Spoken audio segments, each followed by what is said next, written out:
everyone, and welcome to Comics from the Multiverse, the DC Comics podcast from MailFuzz TV. I am Peter, and I'm joined as always by Matt.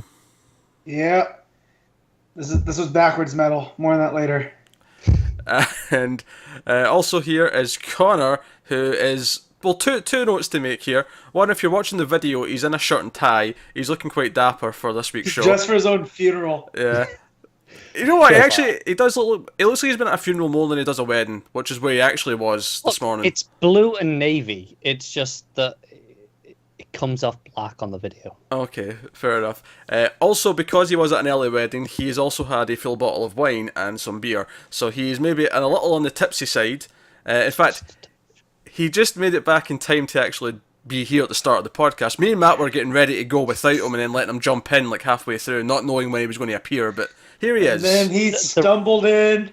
The reality is... The reality is I was on the bus home and I was going to message to say, oh, okay, I'm running a bit late, but I fell asleep on the bus. So this is where we are. How'd you do? Passed out. Yeah, passed out in a drunken stupor. Tiny bit. If he goes up and gets some greasy food, I'm not going to blame him. Oh, we're ordering takeaway as soon as we're done. Yeah, there you go. I'm sure he is. All right, so we have that set up for what is going to probably be one of the meatiest and longest shows we've done in a while because, look, I'm fixing his mic. So we have a lot of books this week. Thankful to the event plus a tie-in book being moved forward to this week. We have 13 total books. Here's what's going to be discussed on this week's show. We have Dark Knight's Metal number 2, we have Teen Titans number 12, which is part of the Gotham Resistance crossover, which is a tie-in crossover to Metal. We have Detective Comics 964, we have Action Comics 987, we have Wonder Woman number 30, The Flash number 30, Mr. Miracle number 2, Titans 15, Supergirl 13, Superwoman 14, Hal Jordan and the Green Lantern Corps number 28, New Superman 15, and Batgirl and the Birds of Prey number 14. As if week 2 wasn't hefty enough without them moving a tie-in. I know. It's so cruel. I kind of get it because the other 3 issues in the crossover they wanted to keep in the same week, so Teen Titans was just the easy one to move, but it's still annoying. They could have just started it in a couple of weeks' time, but whatever. So we also have a little bit of news, so I'm going to forgo the normal little small talk. How was your week? Connor's drunk. We've already said I'm tipsy, so that's good enough. And Matt's in a mostly good mood, so we're there.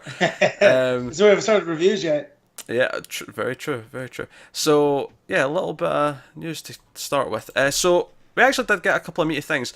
Although, before we get to the actual news about the books, I just needed to take a moment because it's actually just the day after we recorded last week that Len Wein passed away at the age of 69. If you don't know who Len Wein is, he was a writer and editor, both at DC and Marvel for a long time. He's very influential. He created Wolverine as probably the biggest character he's created, but in terms of DC, he did create Swamp Thing. Yeah, he created Swamp Thing. He also created Lucius Fox. He created Mongol. He created Amanda Waller, or created or co-created, I should specify. Some of these were co-creations with other people. Yeah. And he's created a bunch, but those were the names that stuck out to me when I was looking down the list. You know what? I really noticed I was on a DC podcast when my first thought was Swamp Thing and how both Swamp Thing creators have passed this year, and and then I look at Twitter and everyone's talking about Wolverine. I was like, oh yeah, I'm definitely on a DC podcast. Yeah.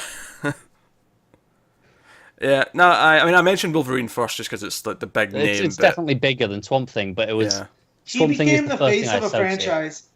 Yeah, but Wolverine became the face of a franchise through the 70s and 80s. Like, you can't... I mean, we had an X-Men movie this year that only featured really him. So, you kind of have to give that to Len. No, I've got to give him to him.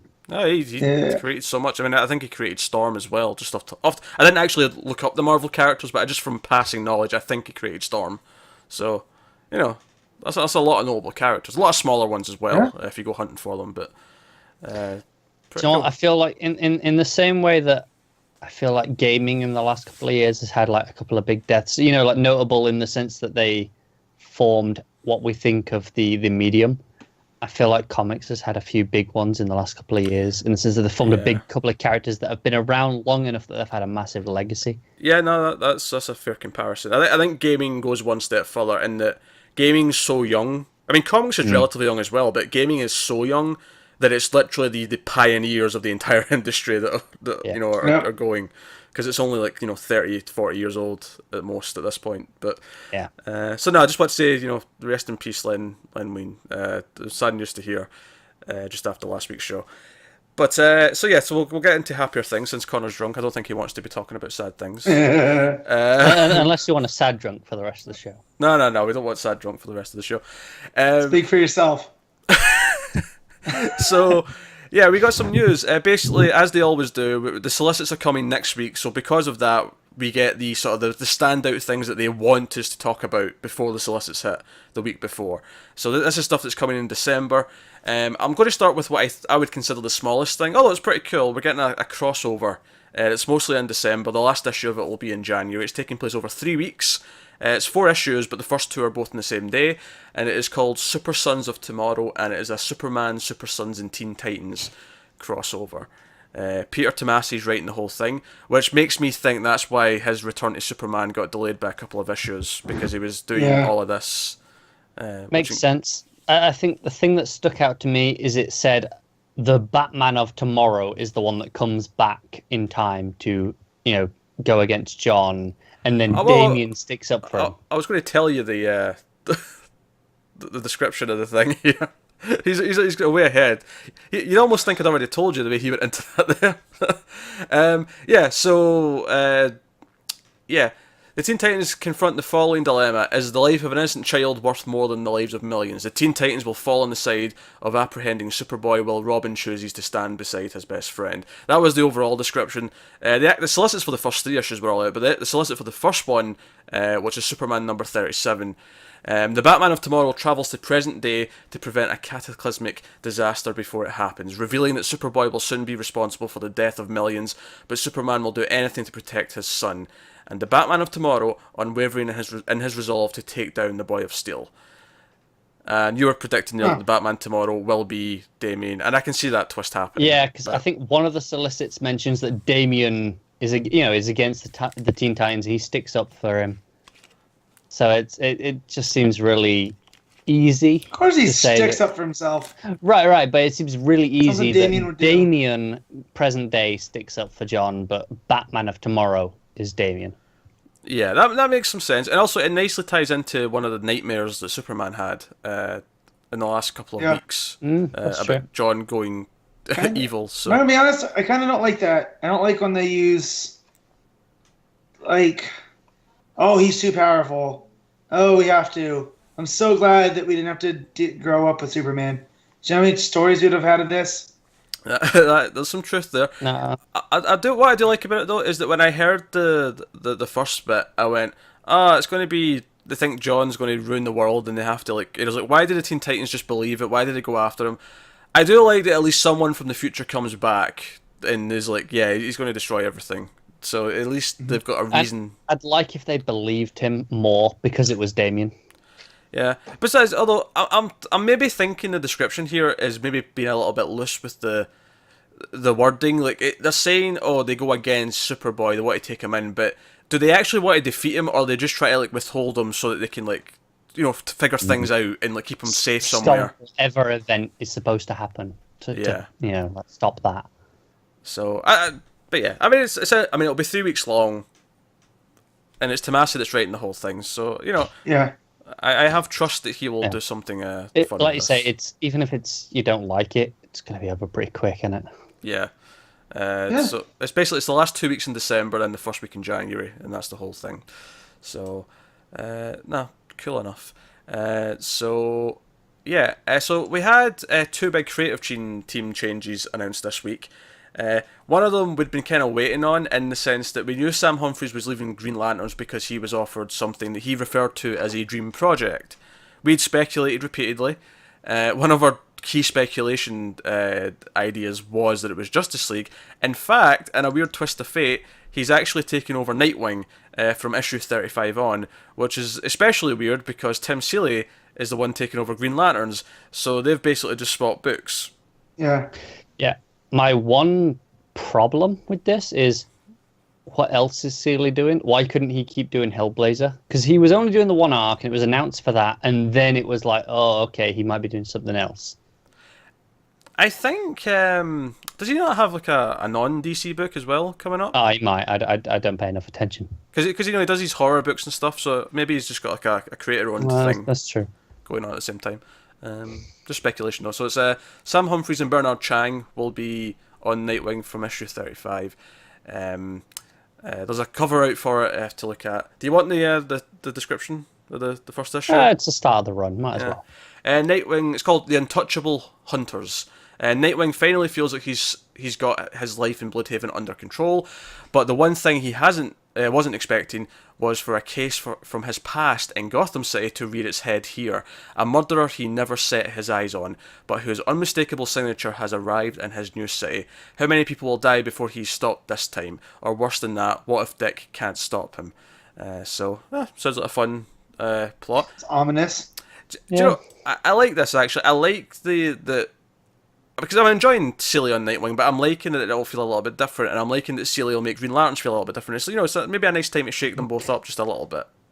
I'll be honest, I'm a little torn, because Humphries I don't typically love, and before Green Lanterns, I was kind of like, okay, Humphries. And then the first arc made me feel more like that, but then he's definitely grown on me over the rest of the run. Yeah, I think by the end, where we are now in Green Lanterns, he's earned some cred with us. He has, but I definitely prefer Seeley. Still, though, I don't think any of us will be hesitating to... Oh, definitely give it a good try. Check out the new run. And then the other creative team change we got, we did get the announcement on who was on Justice League. It just so happened that what we were speculating, we got that the same month, but it's something else. And it's something very unexpected. Christopher Priest is taking over Justice League. Starting with issue 34 in December with artist Pete Woods. There's a couple of pages up as well, by the way, and it looks pretty good. Just these 2 or 3 pages to put out for a preview with this is really good. There was no official solicit text yet, but I did take down a quote of something he said in the interview. I think it was CBR who interviewed him about this. My goal was to treat Justice League more like a workplace drama. Although we will, of course, still have the world threats, nasty villains, including Deathstroke, ! And the alien armadas, the League's greater challenge will be to define their place in this new and increasingly cynical age. I am excited about this. Yeah, I read that full interview, and he talked about how he put Deathstroke in a very real-world situation, even though it's still very comic booky. It's full of villains and stuff over the top, but it's very grounded. And he said he wanted to do the same thing with Justice League. Yeah, I'm pumped. The pages, which had no dialogue on them, it was just, I don't know if there will be dialogue on them, or if it's just, if it's just it looked like an art preview. Yeah. But I liked the look of what I was seeing, and I'm excited to have a really good writer on Justice League. I'm excited about Justice League, if that makes sense. It'll be nice to read that book again. Yeah. Yeah, because when we've seen him write other heroes in Deathstroke, it's been pretty good. Like his Superman stuff with the aircraft carrier. Don't get me wrong. Handled really well. I am glad that Dick Grayson's not in this book, though, given his opinion on Dick Grayson. I'm glad about that. But that's fair. Yeah. But obviously he's taking this so as an actual... he announces that Batman's Dick Grayson, and that's why he's causing all the problems.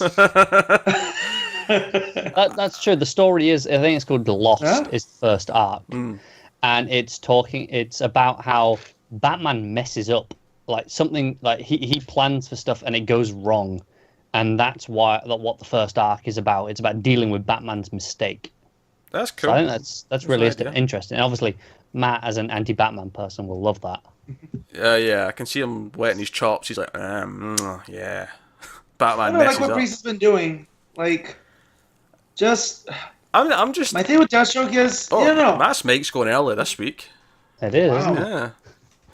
That only took 15 minutes.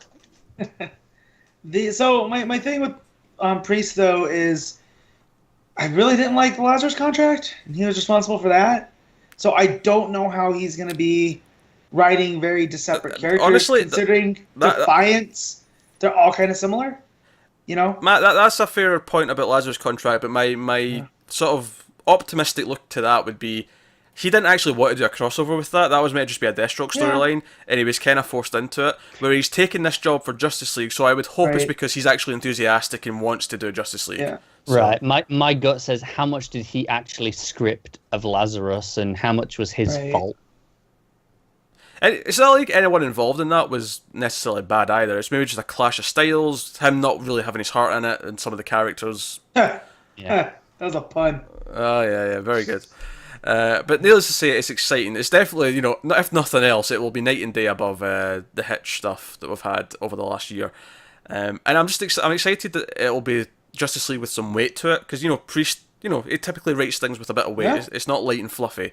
And workplace drama, given that I'm sick of everything being a big world-ending event, I'm glad that phrase is there. So, real quick, I read Justice League last week after after we had recorded. Sorry. First question is, why? Because I need to know what's going on with these kids with the Justice League. And most of it was talking about the BS that the first arc was about, the Kindred. Oh, God. And I was just like, Hitch, what are you doing, man? Nobody cares. Well, he can't cut his losses. Well, one person cares. Hitch cares. It says a lot that mine and Pete's first reaction to hearing this news there that you just said was, oh, God. Yeah. Yeah. And so, as cool as, I like seeing, Barry and Jessica dealing with these prospective 3 children, that's the good part of it. But, Batman completely removed from it, researching the Kindred. And just kind of well... why are you wedging this into the story? So I'm really happy that Priest doesn't take over, because at least when he does long-term story, you tend to care for it. With everything that's happened through Deathstroke, we care about his relationship with Joey and Rose. Yeah, I think Priest can be a bit dense at times, but it always pays off. It can be, but I'll take dense over what Hitch was doing. You can be dense and it waste a lot of time. And with Priest, I never feel like my time's wasted with the density of his... I always enjoy deciphering his book. And you always get the sense that it's going somewhere. Even if you don't know where, you feel like, oh, this is going to pay off eventually. Yeah, I guess my final point on this would be, at least week 1 won't be as quiet, because Justice League's a week 1 book. So it's also week 3, but week 1 specifically. Deathstroke is as well, so... True. Yeah. I sense crossovers with Deathstroke coming since he's on both. Well, and he said that Deathstroke's the villain, so whatever happens throughout Defiance... Well, I don't know if he meant it was the villain at the first, but he sort of said that as if, Deathstroke's going to pop up at some point. Yeah, he said he's a villain. Yeah. Right. Which, what I mean, that goes against what he's doing in Defiance, so he's tipping his hand a little, and I like that. Because we all know that for as hard as Deathstroke's trying to be a hero, he can't shake his old ways. Hey, who knows though? Maybe it won't actually be an outright villain if he pops up. Maybe it's he's still trying to do good, but they think he's the villain, and it's a case of them blaming him, and Deathstroke has to prove that he's no. I didn't do this bad thing. It was someone else. I can see him, doing what he does, billing countries, saving things, but the Justice League don't really trust him. Yeah, that's what they shouldn't. Do you know what I love about that whole billing thing? It just reminds me of that scene in Ghostbusters when Bill Murray whips out the bill, and then he threatens to put the ghosts back in the restaurant, and I love that. So give it. We had another big news. Do we? Yeah. Oh yeah. It was announced for December. We have the return of a fan favorite character. Oh Matt, I'm so sorry. I forgot to put this in. Oh, you're right. Oh, don't worry. I feel bad. About it anyways. Go on, Matt. Go on. Tell them your good news. Yeah. So in December, we started an arc in Action Comics, written by Dan Jurgens, about the return of Booster Gold. So, oh man. Give him a round of applause. Yeah. Of course, Matt is excited about this. To be fair, I'm very happy to see his return, but no one is happier than Matt. Yeah. No, I'm happy. Yeah, I'm not. Booster's in my top echelon of characters, mostly because of Jurgens. I mean, it's Johns and Jurgens, so that taught me how to love that lovable jerk. Maybe that kind of pays off. The remember he tweeted like a month or two ago that he was drawing Booster Gold for something. So to be fair, there is a tweet from like 2 months ago that pays off finally this week. Which one? In the books. I'll get to it when we get to the books. Okay. Spoiler. All right, fair enough. Fair enough. But with all the Oz stuff and with what we saw in action this week, and we have Lonely Place of Living. That's what it's called, right? The Tim Drake story. The Tim Drake story, and we're getting into Oz's realm and timey-wimey stuff. It wouldn't be surprised if it spins out from that. Yeah, but I am now super looking forward to December. Especially since that'll be right after Oz Effect as well. So and, it makes sense. It makes sense because obviously Boosters from the future, he knows events that have happened, so it would make sense. Well, but he's been missing. Like, even throughout Rebirth, he's been that character. Like, they tried to fix it in Convergence, but like everything that touched Convergence, it just made it worse. Outside of John coming out of that, but that was Jurgens fixing that with the Lois and Clark mini. Yeah.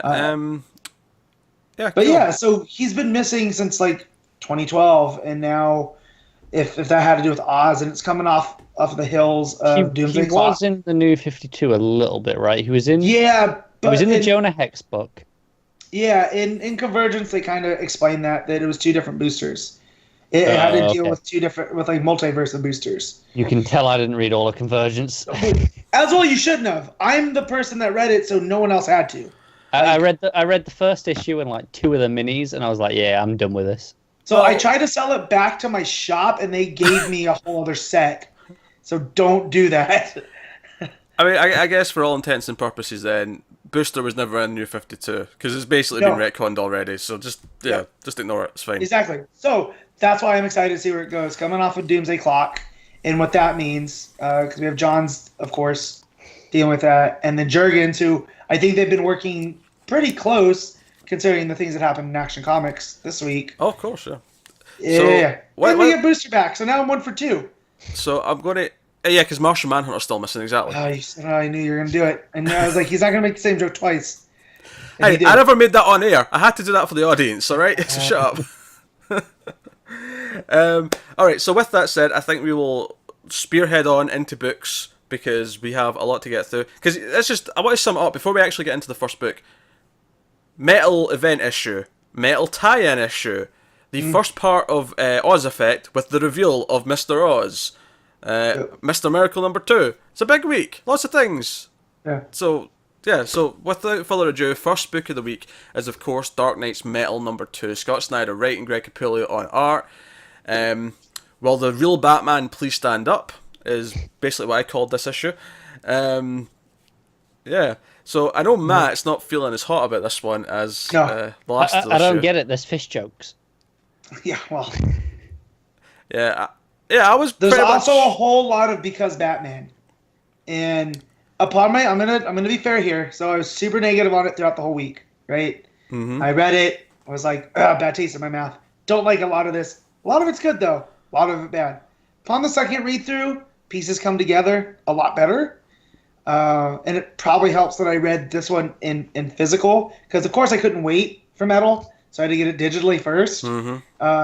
And it helps when you have it in your hand and you're turning the page and you're getting the reveals that way instead of digitally, where they're all kind of standalone.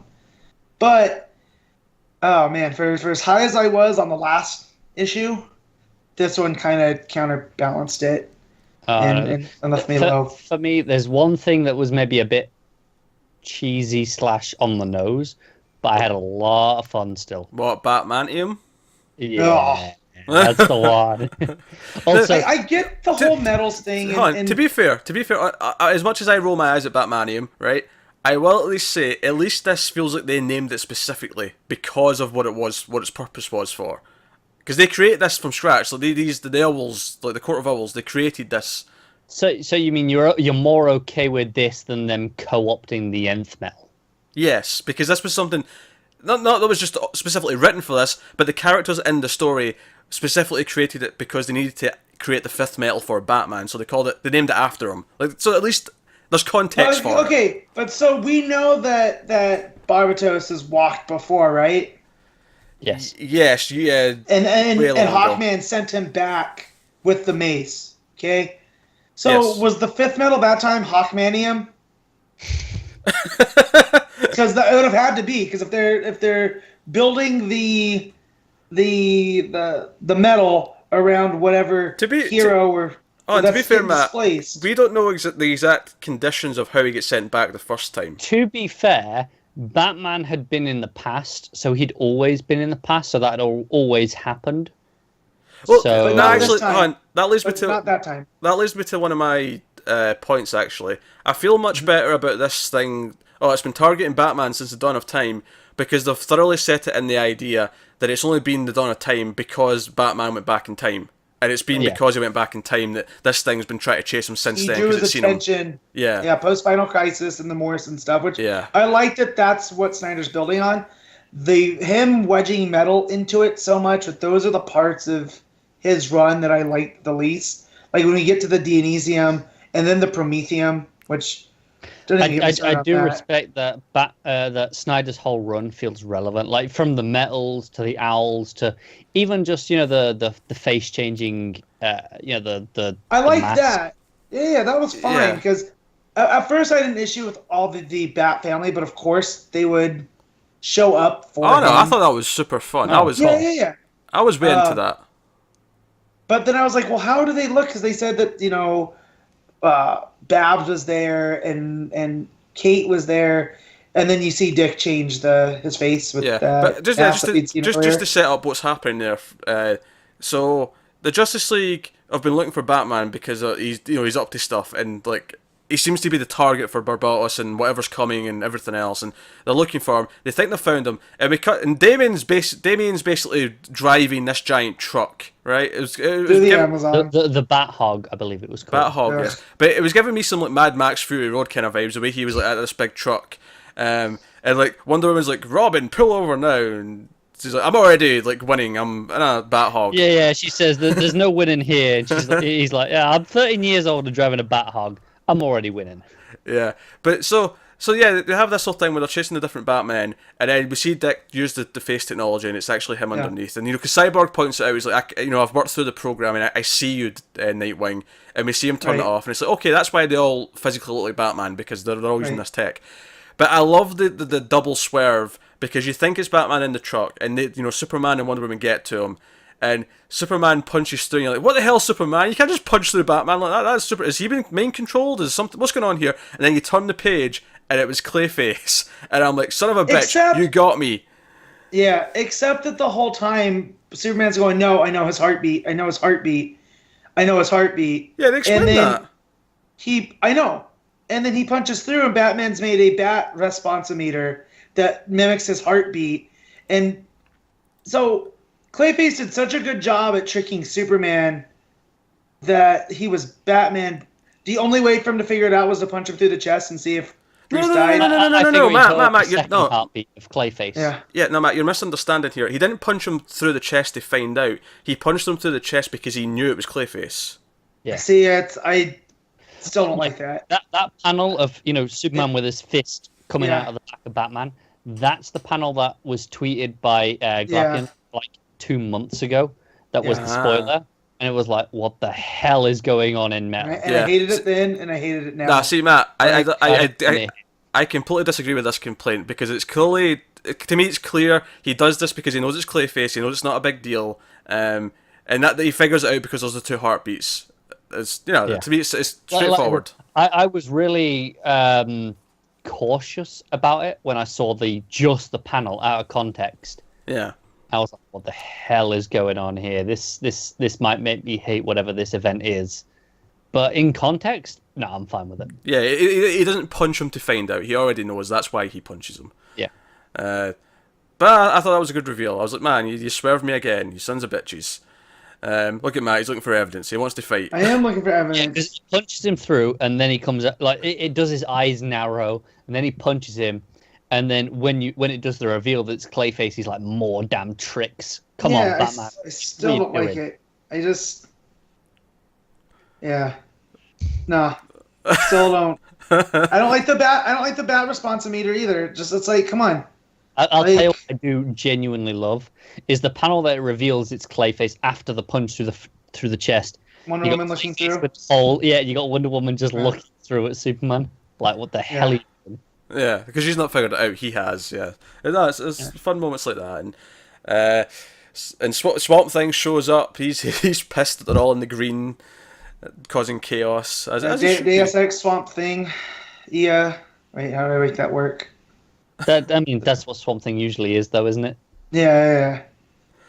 So, dear. But yeah, I was just like, from where it left us last time with Dream, I figured we'd get a little more, and then it just jumps right on in to the Amazon. Well, Superman in space and seeing all the bat flipping, all the metal making bat symbols throughout the world. That was another. I was like, yeah, all right, this is what I'm in for.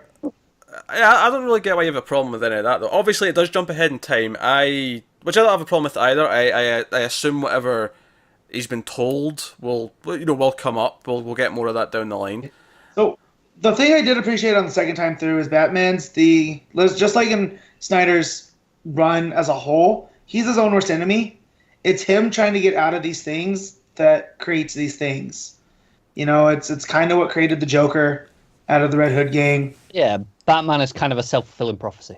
Yeah. Well, that's the thing here. He basically walks right into the trap.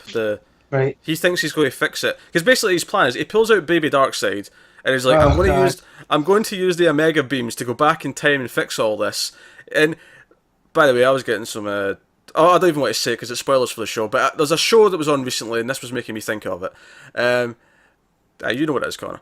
I'm too tipsy to think of it. Fair enough. But so he's like, I'll use the Mega Beams and go back and do all this. And he's like, yeah, but you'll be erased. And like, you know what? That's fine. But you look after my family. And Batman's ready to go all sacrifice on it. When the Barbatos messengers show up, and then the Court Owls show up, and it's like, yeah, we got the one last metal. It's time for you to go. Spills on him. It's the fifth metal. He's got the other four in his system already from the previous events from Snyder's run that we talked about. And he goes all cosmic. It's like a really weird effect where if you look at his actual figure, you see like stars and stuff through his sort of shape, which is kind of cool. And that's where the Dark Batmen all appear. We get that big double page spread. Batman who laughs has got his Jokers and the chains. All the other ones are standing around. The Robins. Robins, yeah. What did I say? Jokers? You said Jokers. yeah, fair enough. Which they heal. So they're all saying Crow, and they heal when he says Bar, which I like. Wow, Snyder, you're dark. Yeah, that's pretty dark. And then you have so Wonder Woman and Superman who are there. They're like, no, we've beaten gods and monsters before. We'll beat you. And then again, the lettern's completely different. Like the letter on this is like this big like pink letter, and it says "Because I let you." Barbatos, responding to him, and then he like does something to Superman and Wonder Woman. He says "Welcome to the dark," and then shocks them, like lightning shocks them. Yeah, because this is literally the Bat God. This is what I hate in Batman comics, represented like in form. Wait, why does this bother you now? Like we knew this was coming. Yeah, it doesn't bother me because it's not Batman that's the Bat God. It's that bothers me when Batman is just treated as like he can do anything. But it's the concept of the Bat God, and I hope that's what Snyder's going for, because he's talked about writing against that, against the Bat God, where he can kind of do anything, although towards the end of his last run, he kind of fell into that a little bit. I mean, it seems to be the Bat God is a completely different entity for Snyder that is an enemy of the Batman. That's what I'm saying. That's where I hope that he's going, you know what I mean, with it, because I can appreciate that part of it, but I just didn't. I knew we couldn't have Superman and Wonder Woman in this event, right? Because of reasons. I just didn't like how easily they were taken out. Like, I don't know. It depends how you look at it, because you're like, oh, if he can just do this is how dangerous he is. So yeah, but he also he's been chasing Batman through time. We know the stakes are there, and he has these evil, dark Batman. I think the point is now he has physical form in this world. He's much stronger. He's unleashed on this world. And like Pete mentioned about the letter and the "because I let you" and things like that, they're not even in a speech bubble. They just encompass the panel. Yeah, it's just giant letters. It's basically the equivalent of winter is coming. Like winter's came. This is winter. This is Barbatos. Yeah. It's like that but we know how to kill the Night's King because it was set up. Matt, that was the extent of my Game of Thrones referencing. I don't understand what you just said in response. Shut up. Don't worry. Connor got it.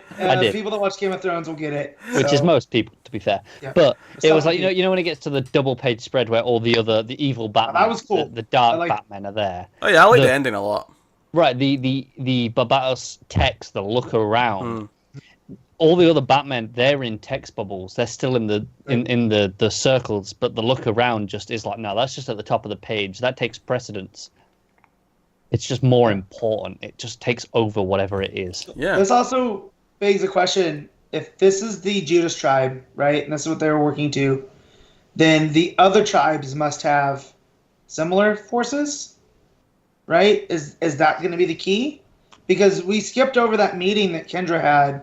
So she goes to the lava thing, which that was pretty dope. Yeah, she goes to meet the Immortals. The Legion of Villains. Yeah. Yeah, but it's from the Justice Friends, or the Super Friends. And clearly hanging up behind them are all the symbols of the tribes. And we find out that a lot of these Immortals are descendants from those first tribes, which I thought was cool. And that's where she talks with Roz.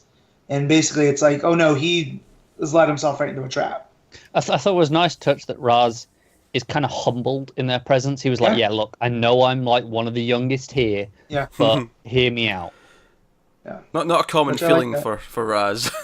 Yeah, exactly. Yeah. Which is cool because it shows his maturity kind of as a villain that way, that he, in the grand scheme of things, he has a plan, but here they're trying to save, like, he can't save this Earth if the multiverse is all jacked up. Do you know what I liked as well? You know? Simple thing in the lettering for the, you know what, Joe and like Batman and Superman and Wonder Woman kind of like start to realise they're in the wrong tomb, like they've been tricked, and it's a different tomb, and it sort of cracked. Yeah, it cracks and it reveals the name of the actual tomb they're in. Like I like that. That was a nice, simple little touch as well.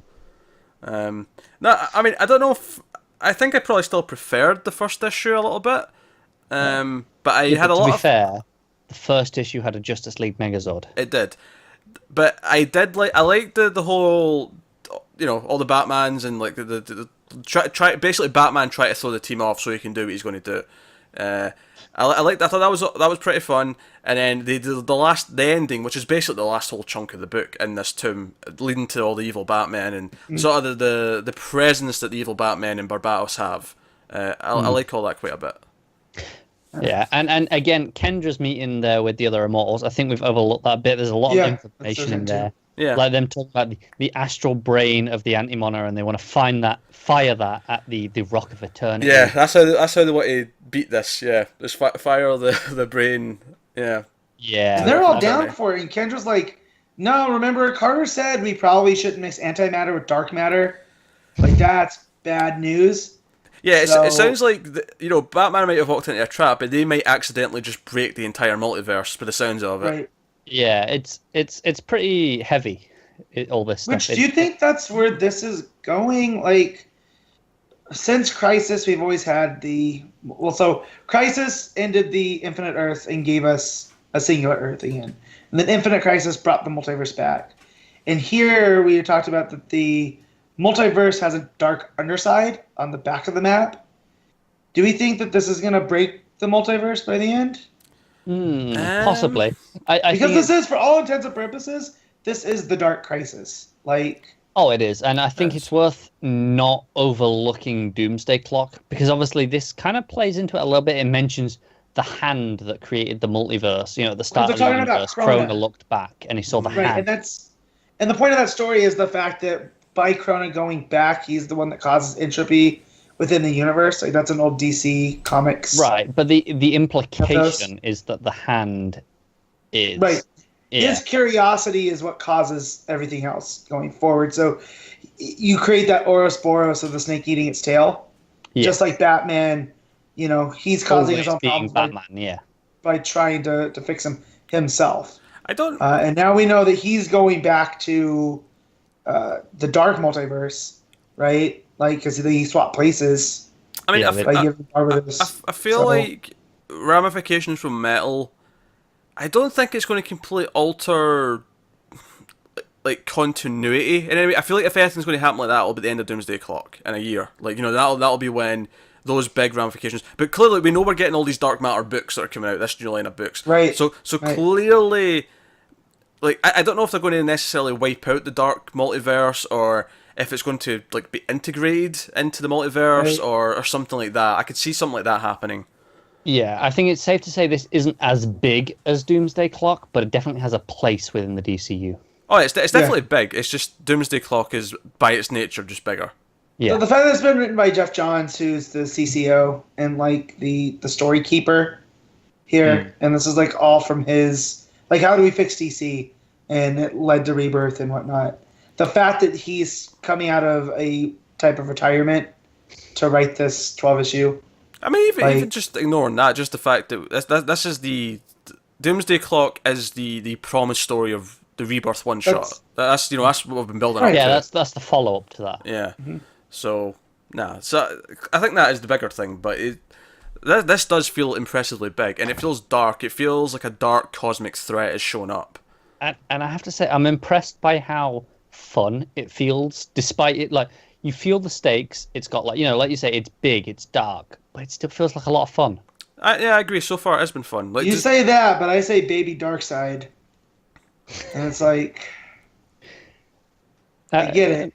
I'll admit, it took me aback a little bit when he whipped out Baby Darkseid. I was not prepared. It was a moment for sure.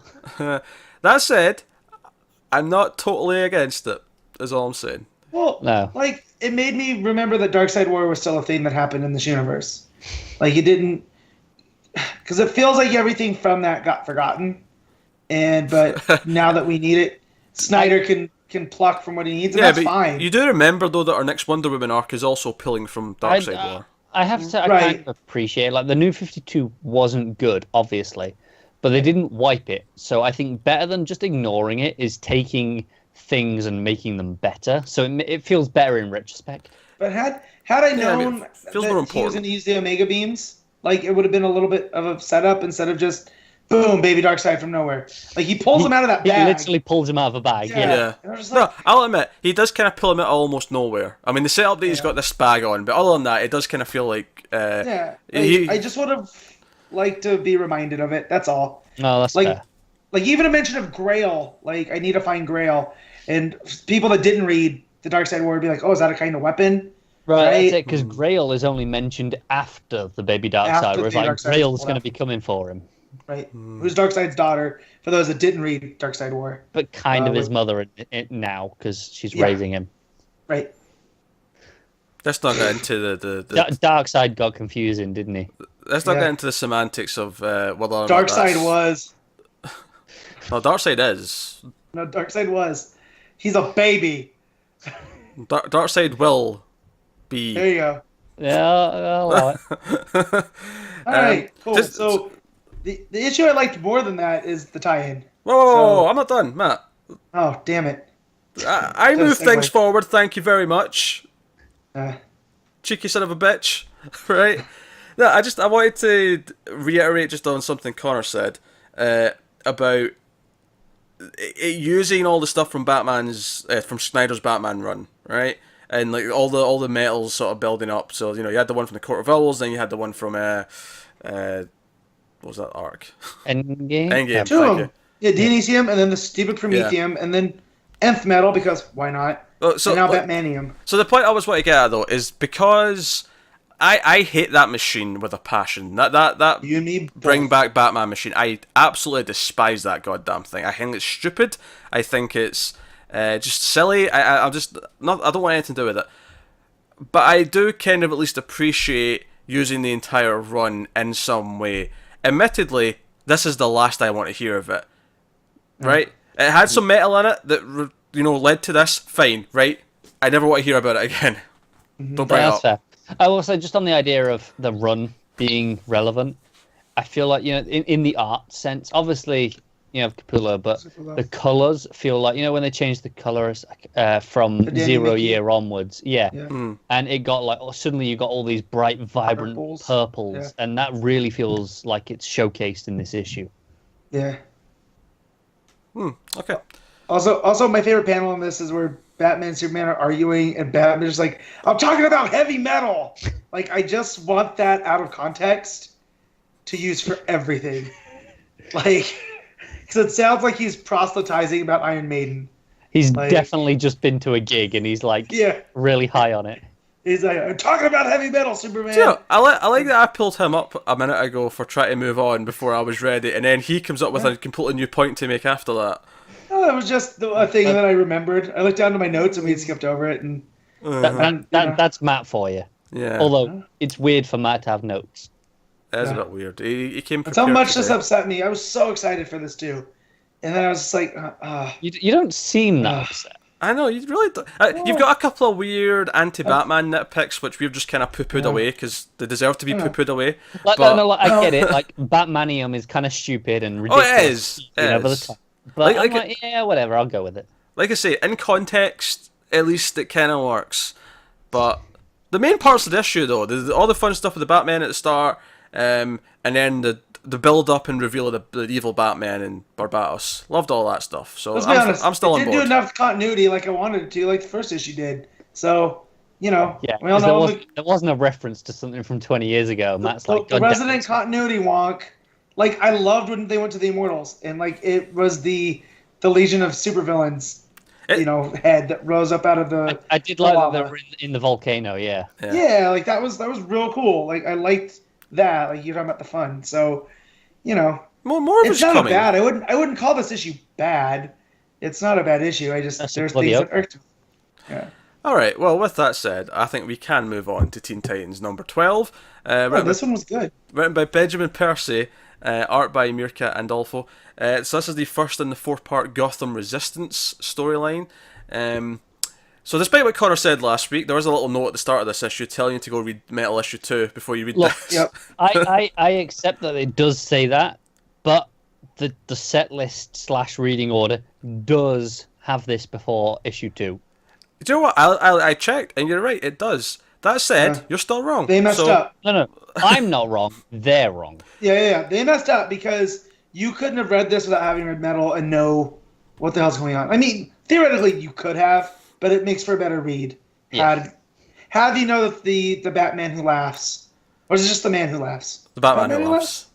Yeah, knowing that he's out there with his evil Robins and causing chaos.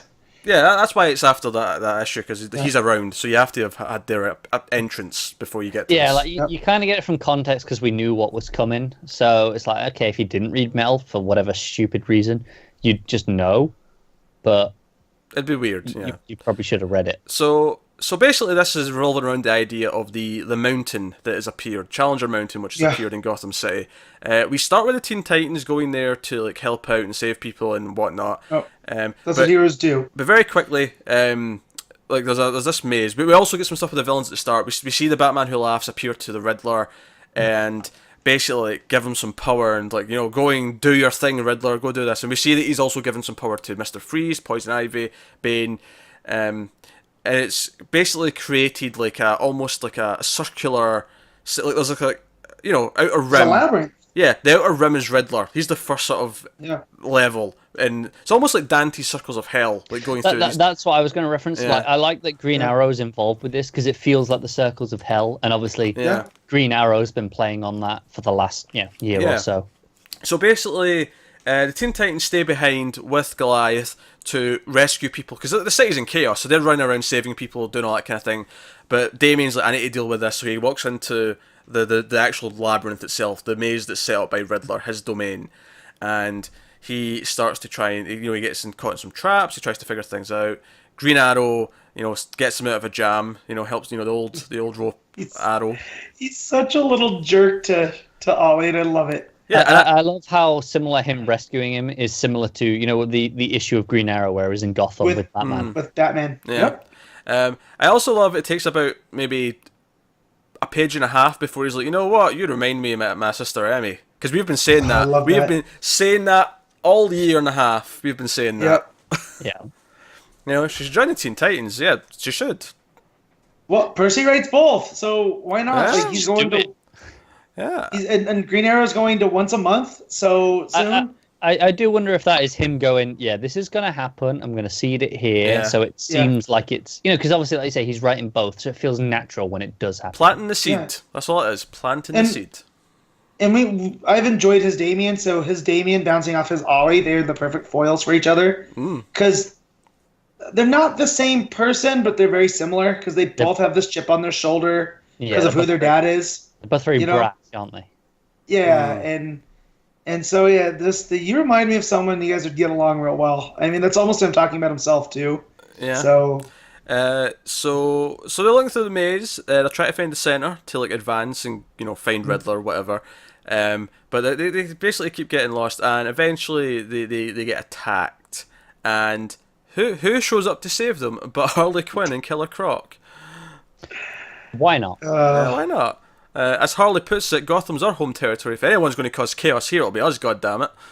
Like it's kind of stupid, and like you say, it's like, oh, okay, it's Harley and Croc, but I'm kind of okay with it because it's kind of fun. Oh, I'm more than okay with it because if I'm thinking like using the Suicide Squad, of course Waller's going to send someone to figure out what's going on with this mountain, and why not two people that know Gotham better than anybody? Also, it is worth it just because Green Arrow mentioned to Damien that he's been leaving arrows up in the walls to like mark where he's been, and as soon as like Harley and Croc come in, they deal with the enemy, and then she comes up to Green Arrow. Hey, I've been picking up all these green arrows you've been leaving behind. I thought you'd lost them.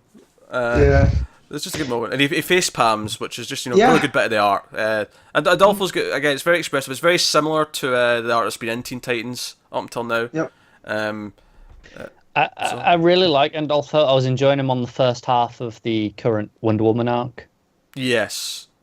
I think it's like I say, very expressive, kind of cartoony, but that works for Teen Titans. Oh, it does. Because it showcases the youth. A lot of fun. Yeah. Now, luckily, Harley and Croc had already found the centre of the maze, but they were too dumb to figure out the riddle. So they go together. Riddler's a little bit pissed that they're kind of cheating because like they've teamed up into a foursome. Yeah, because they found Damien and Green Arrow can figure out the riddle but can't figure out the maze. But Harley and Croc can figure out the maze but not figure out the riddle. Do you know what I like about that? I like the idea that because Harley's like kind of crazy, that for some reason her brain can just work with the maze. Like it just understands it in a way that everyone else just can't comprehend. I kind of like that. That's kind of a nice idea. So Damien, of course, insists that he's the smart one, so he figures out the riddle, which he does, to be fair, as they're all fighting this giant robot thing. Minotaur. Yeah, that Riddler's got stationed, and then Riddler's very pissed. And it cuts to actually the Batman who laughs.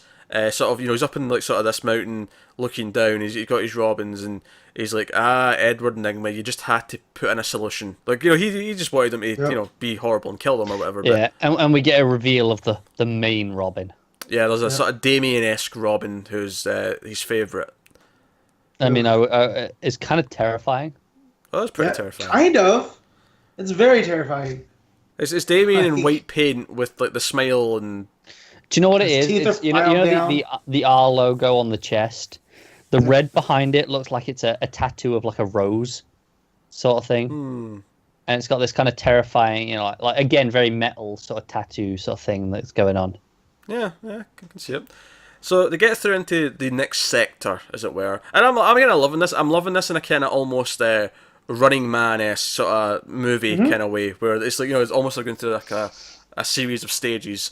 So they're in the Mr. Freeze section because it's all snow, right? And this is where we end the issue. We end with this cliffhanger of like something's chasing someone, and for Damien's like, is that Batman? Is that far? Because actually they mention Green Arrow mentions he's there because Superman and Wonder Woman have also disappeared. Like the big three have disappeared. And I like that's why there's still these characters that are dealing with this. Like the Trinity's missing. Yeah, it kind of reminds me of 52. A little bit. In the sense that okay, the big ones are missing. Everyone else feels like they need to step up.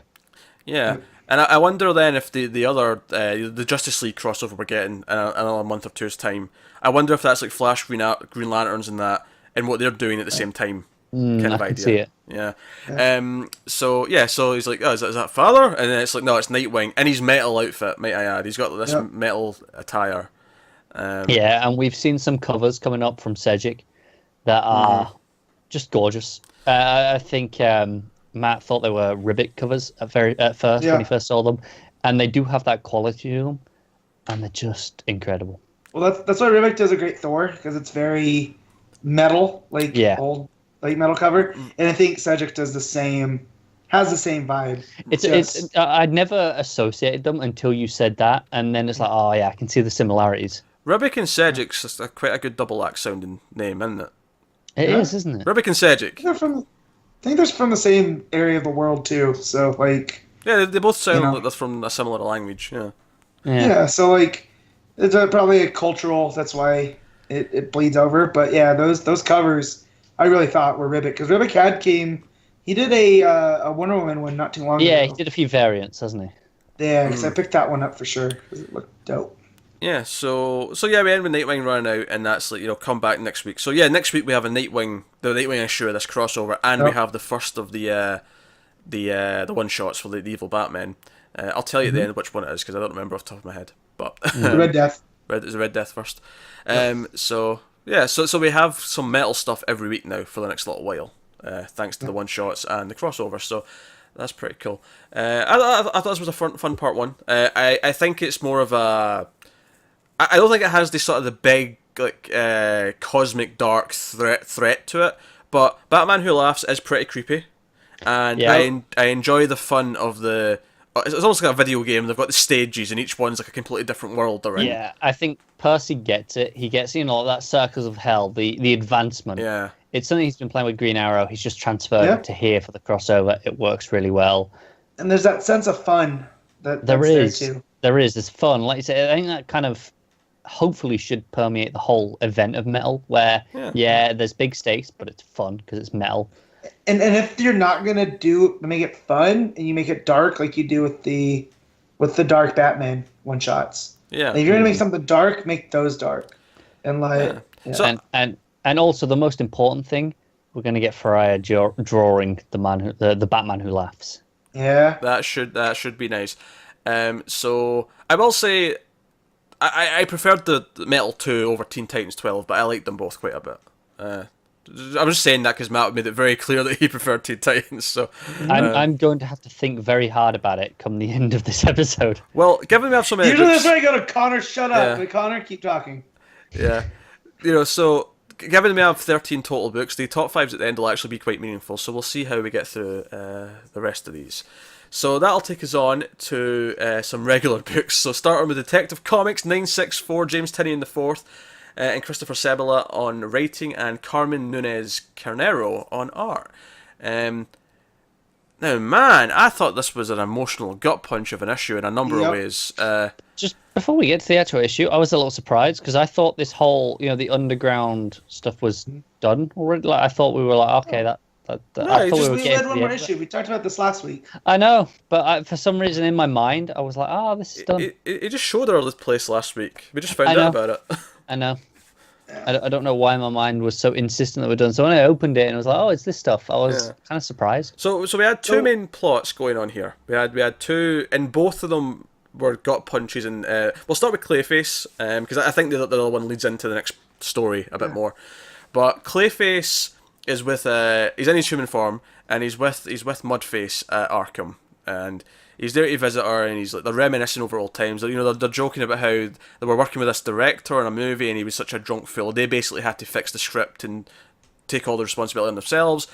And he tells the story. It was terrible still. It's still terrible, yeah. But they had a fun time, and that was the point, is they bonded over fixing a bad thing. We have all been there. But he. What's the worst? Excuse me. Huh?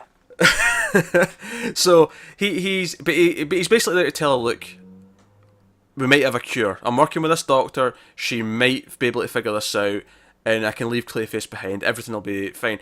But then she's like, look, even if you aren't Clayface anymore, I still have the memory of you holding me under chemicals and turning me into this. Like, no matter what you look like, no matter who you are tomorrow, you're still a monster inside.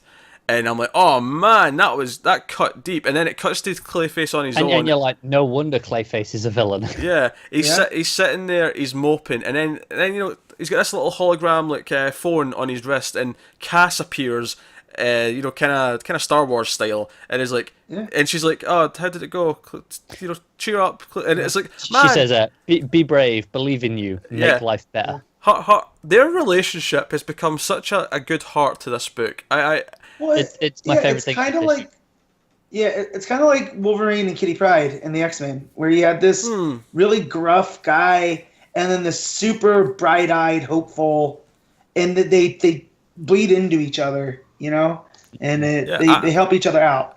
This was already touching. We're just a few pages into the issue, and it was already hitting me with these gut punches, and I was so into it. And Clayface gets angry. He goes in. He demands his bracelet back that puts him back into human form. He can't take it anymore, and he gets angry. He gets monstrous. He starts wrecking the place. He starts getting upset. Yep. And eventually, Cass shows up, and I love that her appearance. He just feels like the knife's going at the back, and then he turns around and it's Cass that's there, and she's fighting him, and she basically gets the bracelet on him by force. Yep. And he's a wreck. He's upset, and because he wasn't wearing it because the doctor was like, we need to do this in steps, and you need to start being Clayface more. You don't need that bracelet. Yeah, it's the idea of see how long we can go, test the limits. Yeah, and he gets proper. He gets all spiky and everything, and he's like proper raw and the whole thing. Yeah. So he's villain Clayface. He's not the fun Basil Clayface. I just someone take that out of context. Just Peter going proper raw. Proper raw. That could be used for a number of occasions. I think you'll find. And it's Dr. October, right? Whatever her name is, I can't remember. Yeah. Great names. We have Dr. Veritas and Supergirl, and then Dr. October and Detective. But even at the end, she's like, okay, well, we got to learn our limits here. Like, this was on me. This was on me. But yeah, the stuff with Cass and Clayface and her, I thought was really fun. And it's what Tynion is doing so well. By juggling these characters. It's when Cass shows up in the middle of it, and it's you really suddenly like the emotion suddenly there, because obviously Clayface is going after the doctor. It's like okay, I get it, and then Cass is there. It's like suddenly this means something. Yeah, because he's at his worst, and she's witnessing it, and they mean something to each other, so it means something to us. It's like, oh no, this has consequences, but she's still trying to root for him. She's still telling him to calm down. She's still doing it for him. It's when she calls him Basil, not Clayface. Yeah, that's the moment that got me. It's family. You see the worst in each other, but you're still there at the end of the day, and someone can always rein you back in. Exactly. There's people that care about you. Super touching stuff. And then likewise, the Steph stuff, it's not as strong initially, but it gets to great places later on.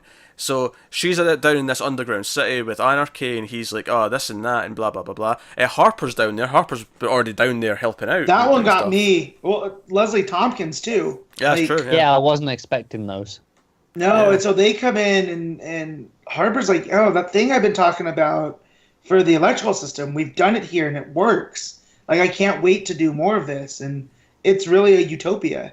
And you kind of start to think like, oh, Anarchy's onto something. Like, maybe it's not about chaos. It's about order, and people are responsible for themselves. It gives them some legitimacy, doesn't it? Because you've got Leslie Tompkins and Harper, and it gives it. Even though I'm still expecting them to turn it to be an evil scumbag, and sure enough, it doesn't take very long to find out. There's people that we trust that are there as well, that are on board with this. That's what got me. And he's talking like how they bring in professors and they loop through, and school's not mandatory, but people show up, and it's a positive environment for everybody. And it sold me on it, and I was like, oh yeah, he's not this guy. Like, it's just a front. And then you start seeing him talking to Steph the way that he is, and it's just like, oh, that's not going to fly with her. Takes her inside and kind of, and they end up kissing, and you feel a little bit sick. You're like, oh no, Steph, what are you doing? And sure enough, she pushes him away, and it's like, okay, right, she's not completely gone crazy. This is good. And it's actually just after this where suddenly Batman appears. He's like, he's lying. Which we saw at the end of last. Yeah, we've seen him watching. Oh yeah. We knew he was in pursuit. We knew he was watching, but in this issue. We hadn't seen him yet, so it was suddenly just Batman. Suddenly Batman needs to be the new meme. Where it's just a gif of nothing, and then boom, suddenly Batman. It's the reverse of when Batman just vanishes from a conversation. You just need Batman just showing up. Yeah, because that's Batmaning out of a scene. This is suddenly Batman. Yeah. So he shows up and he's like, here, this is him. He worked with the first victim from the victim syndicate. And I'm, okay, we're tying into other arcs in the story. This is cool. This is and it's like, oh, we're all part of the victim syndicate. Everyone who's in this city is part of that syndicate, essentially, is what his point is, including you, Steph. But obviously Steph's like, wait, this asshole poisoned me. What, you worked with him? Yeah. How did I ever trust you? And Anarchy gets violent, he starts to fighting, and I love the moment where Steph's like, hey, Batman, no, this is my fight, don't you dare. Yeah. And he does eventually intervene because she gets kind of tied up, and he just kind of okay, it's time to do it. But she's still the one that takes out Anarchy because she saw his strengths and all his little gizmos, and she destroys those. But I liked how what drove her over the edge was the way that Anarchy was talking down to her. Yeah. And it was just like, no, you don't know any better. We got to follow me because I'm the one. And that's kind of her issues with Batman. Batman's not listening to her because clearly there's a problem and she's trying to fix that problem. And that's, so had it gone the other way, she just would have fallen with Anarchy. It would have felt like a tragedy. But here it feels like, yeah, get him, Steph. Like, you're your own woman.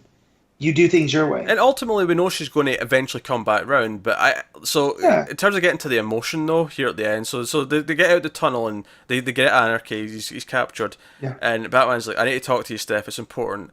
And she's like, no, I can't right now. And she leaves. She walks over. And he's like, and it's that way he quietly just says it after she's already away. It's like, Steph, it's about Tim. He's alive. It's, And you get the sense that even though you can't see her, she heard it. She knows now. Yeah. I don't know. Did she hear it? I'm not convinced. I like to think she did, but it's like the end of Inception. I don't think she did. It's better for the story. Because for me, it's better for the story if she didn't. Because like he says it because he wants to tell her, but she's not giving him the chance to do it. Because I still think that come next arc, when she does find out, when she sees him or however she learns it, and it could be just that he walks in the room because maybe she's out of the story until he's back. But I could see that being like a really big. For me, it was like she heard, but she doesn't want to listen to Batman because she doesn't trust him. She doesn't want to know what he says, but she heard it anyway, and it's going to be sitting in her mind and waiting there. I'm going to look at this page again because I think the text is even smaller to imply that he says it quietly. It's a little smaller, yeah. It's like a defeated thing where he knows like she's already left, so he just says it quietly. It's kind of a defeated little last moment for himself. I like to think that it's loud enough for Anarchy to hear, and he's like, "Who's Tim?" Yeah, I think for me it's the fact that the rocks in the foreground, away from where Batman's facing, they're purple. So it's kind of that to me is saying no, Steph's still there in some respect. That purple is signifying that to me. Yeah, that's a good pickup, Connor. I didn't realize that till just now. Okay, fair point. Why else make them purple? I am in the camp she didn't hear, but it's not a big deal either way. Yeah, exactly. I'm not. If it turns out she didn't, I'm not going to be like, oh, okay, whatever. I'm not going to complain about it. I'll just get on with the story and enjoy it where it goes. I mean, I might rub it in a little bit because because of course you would. Yeah. I don't rub it in with Matt, but with Connor, I'll rub it in. You take every opportunity. So we have one more emotional moment with Cass and Clayface, where Clayface is, I'm still a monster, blah blah blah, and he's like, you don't know what I'm inside, and Cass says, same as me, and then he breaks down and hugs her. And again, if you just want to hit me in the feels, which is all this issue is, it's Steph almost hearing about Tim, Batman being rare for Batman. He's clearly emotionally sad. He's in a sad. Batman's always sad, but he usually channels it into an anger. He's not brooding. Whereas this is more of an actual upset Batman. And then you've got Cass and Clayface, touching moments, and then we get the first victim back in the game. He's in Arkham, and he seems to be behind a lot of this stuff. And Anarchy tells him about Steph that she's not on board, and it's almost time for whatever his end game is, or whatever's happening soon. So yeah, clone the phone. And first victim, I've always liked his look, so I'm glad he's back in. I think there's a few things in this issue. Like, I never thought I'd care that much about Cass and Clayface. Like, you say that, but god damn, that is the soul of the book, like you say. And then on top of that, you've got him playing into the entire run of the first victim stuff. It's like, okay, everything feels important again, and there's a real heart to it. And I'm kind of, even though I've been enjoying it and it's been like one of the best books, I'm still surprised by when this all comes back up. I think because it is building upon itself, and it's got to a point now where it's like a lot of, because even though we cared about a lot of these characters, it's making me care about a character that I really didn't before in Clayface. His relationship with Cass is really sweet. It's building on all the stuff it's done before, and it's adding all this emotion in. It's getting to the point where it's getting better and better because of the fact that it's building on itself. And when we see the full thing as a whole, however long it ends up being this run, it's going to be like, okay, this giant story that did actually sort of take all the things that he'd been doing. Because we also know that the colony's coming back with Batwoman and all this future thing we've been hinted at and stuff. Yeah, with Tim. It's the idea of, like certain sitcoms when there's in-jokes that at first they're not really that funny, but by the time you're 5 seasons in, they're hilarious because they keep making them funnier every time it's brought up. It's the same here that okay, now the first victim's brought up again. It's like, okay, this is more important. It suddenly it gets depth every time you bring it up. Yeah. So no, great issue of Detective. You know, in a packed week it stood out. So credit to Tynion, really good. So that'll take us on to Action Comics 987, another big book, because this, of course, is the first part of the Oz Effect story, which we've been waiting for. So, I mean, do we want to start with the identity of Mr. Oz and then talk about the actual story, or let's build to it? Let's build to it. Okay. Yeah. Okay, so I'm kind of mixed on this issue. You're mixed. Just get that out of the way. Like I really enjoyed it. I quite liked it. Yeah, I like the Oz stuff itself, and I do like the Superman stuff. The way it's portrayed, the dialogue. I like all of that stuff individually, but as a story, I'm not sure it comes together for me, like as a part of a story. Actually, just I didn't tell you who did it first. Dan Jurgens writing, and I actually still have Rob Williams down from the last issue. That's my bad. No. But Dan Jurgens and Viktor Bogdanovic on the art. Which, by the way, I actually thought, this looks a lot like New Superman. That's because it's the artist who we knew. Yeah, we knew as New Superman for a long time. I didn't realize he has a very Capullo vibe until I read someone online say that.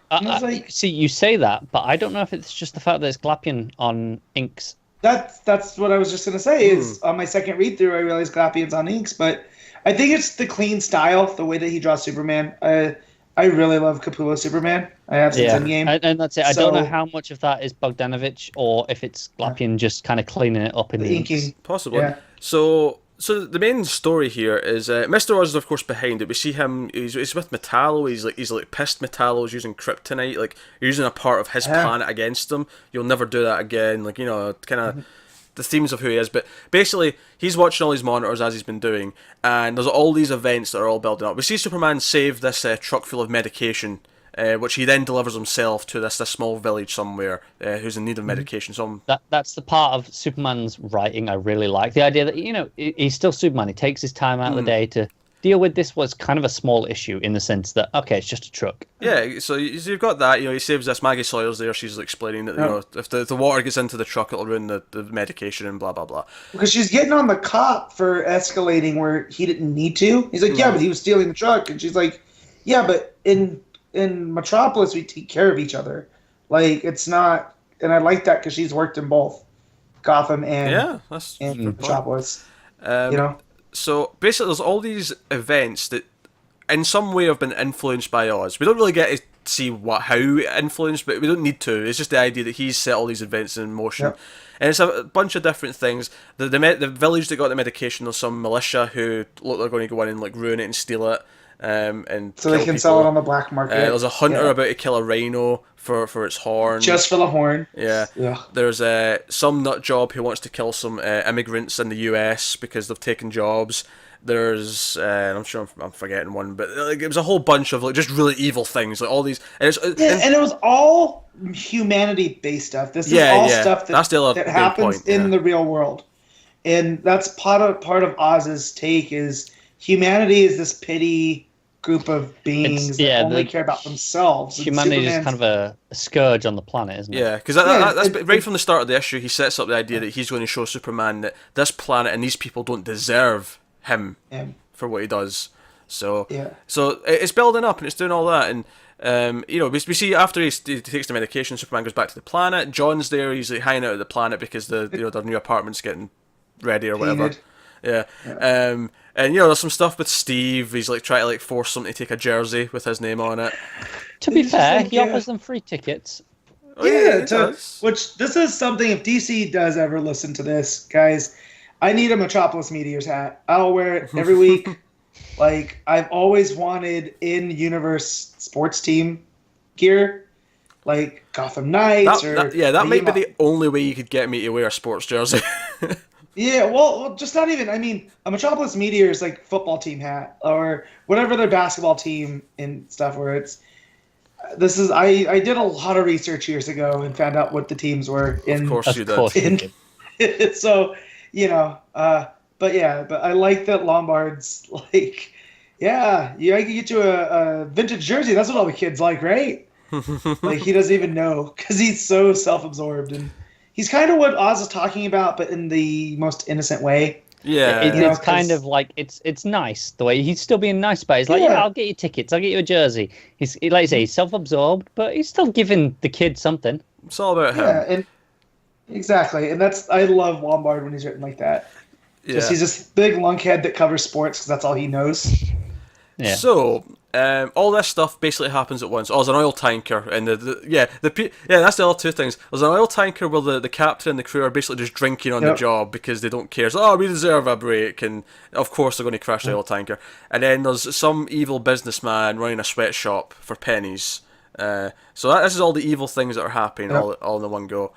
And all happens. Superman, first he goes to one of them. He just about saves the day there, but he gets to the tanker too late, and he does save the immigrants. Which, by the way, we should probably stop and talk about the controversy of this page from this week. Yeah, because people are idiots and can't. Because Fox News put out an article about this. Because I didn't see this. Did you not see this? Oh, yeah. You're going to love to hear about this, Connor. Basically, they put an article complaining that in the new issue of Action Comics, Superman protects illegal immigrants from a patriotic US resident who was trying to gun them down. Yes, let's not act of terrorism, right? So you might not agree with their immigration status, okay? Personally, I don't believe human beings can be illegal, right? Unless it's a product of science fiction, Frankenstein BS, okay? But you can have your issues with people coming to this not in the best of ways. Right. That doesn't mean they deserve to be shot. That's it. I get taking politics out of it. I get if you they're illegal, you want them to go through the system. Fair enough. Shouldn't be murdered. Right. But don't shoot them. Yes. That's something bad guys do in movies, and then you're gonna complain when Superman does the most Superman action of all, where he flies in front of a group of people and becomes a human shield, a Kryptonian shield, because he's not human. But I'm getting worked up. Same difference. Here's the other thing. They actually, this is one of I'm maybe paraphrasing because obviously I don't have it in front of me, but one of the really sarcastic lines. Do you remember when Superman stood for truth, justice, and the American way? And now he's protecting illegals. And I'm like, first of all, Superman is an immigrant to the entire planet. So shut up. Secondly, and it were those principles that turned him into Superman. And also, he is an illegal immigrant to America because he didn't have papers. He didn't get a visa. He just rocked up one day. Doesn't have a visa for anywhere, really. But yeah, no. But the point is, it was America. Yeah, he still used what the Kents taught him to become the best of what America can offer. And that is, if you see people getting gunned down and you can stop no matter their status, I can't believe anyone read this issue. Because the asshole with the gun is clearly the villain in this scene. It's not even a question. It didn't help that it was very heavy-handed. I'm going to put this on art and Jurgens a little bit, because it was cartoonish. But it was cartoonish to prove the point. Because the dude's wearing a USA flag bandana as he's doing this. And he's doing this South Park, here, they stole our jobs. To the point, though, that right now in this country, this is something that's going around in the news. And it's just again, however you feel. What I think happened? I think he was he had a late night drinking with Ben Percy. And he took some hints from him about being on the nose, about political events, and throw it in. All this stuff's been going on in Green Arrow for months now, and no one says anything.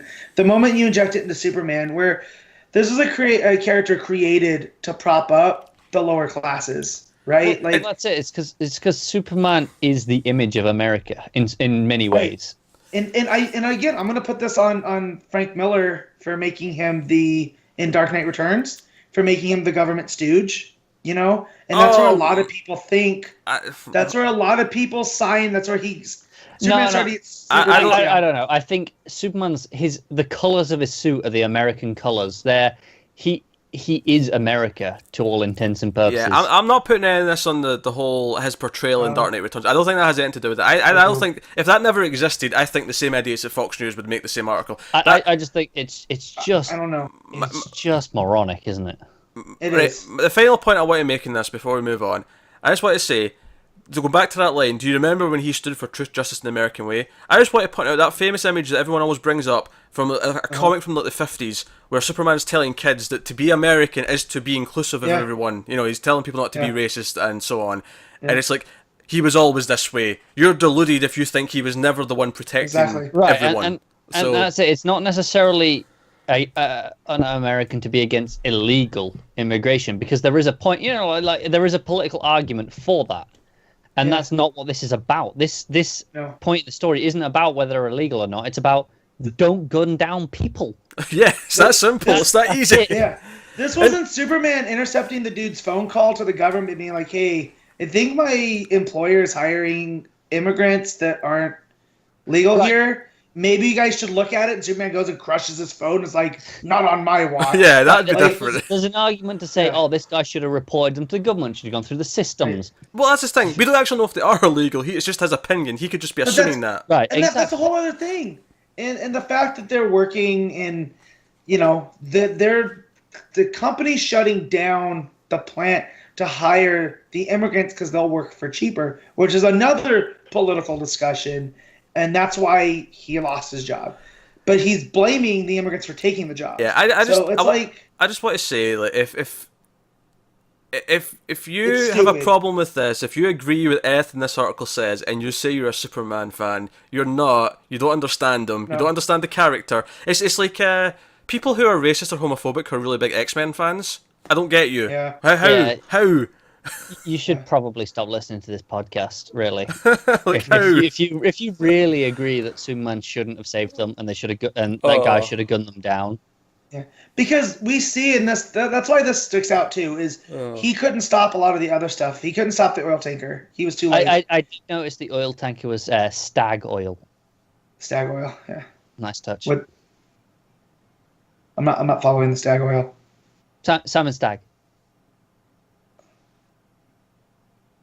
No. No. No. Another big, evil businessman in DC. I'm drawing a blank. Not ringing a bell to me. Yeah, I'm drawing a blank. Okay. I thought Matt at least would know. No, because the guy that's driving says that Lex Oil keeps him away from his family. That's why he's drinking.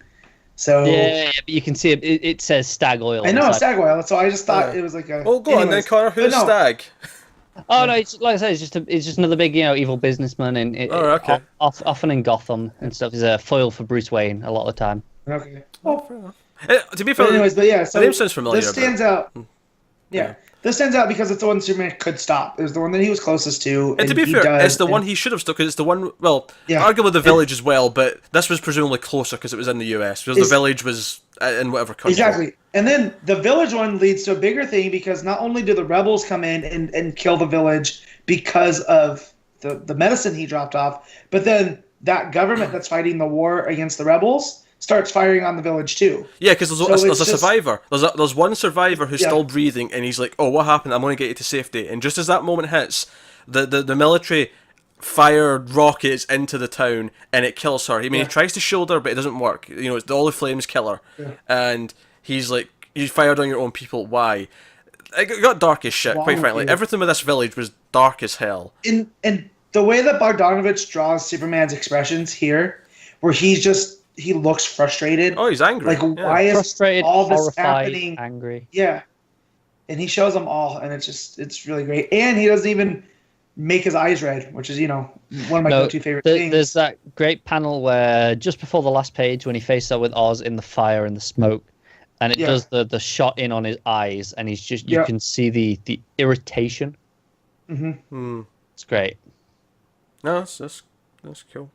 So that's of course he's why would you do this? And that's when Oz shows up and says because they're whatever evil. This is what they are. This is their nature.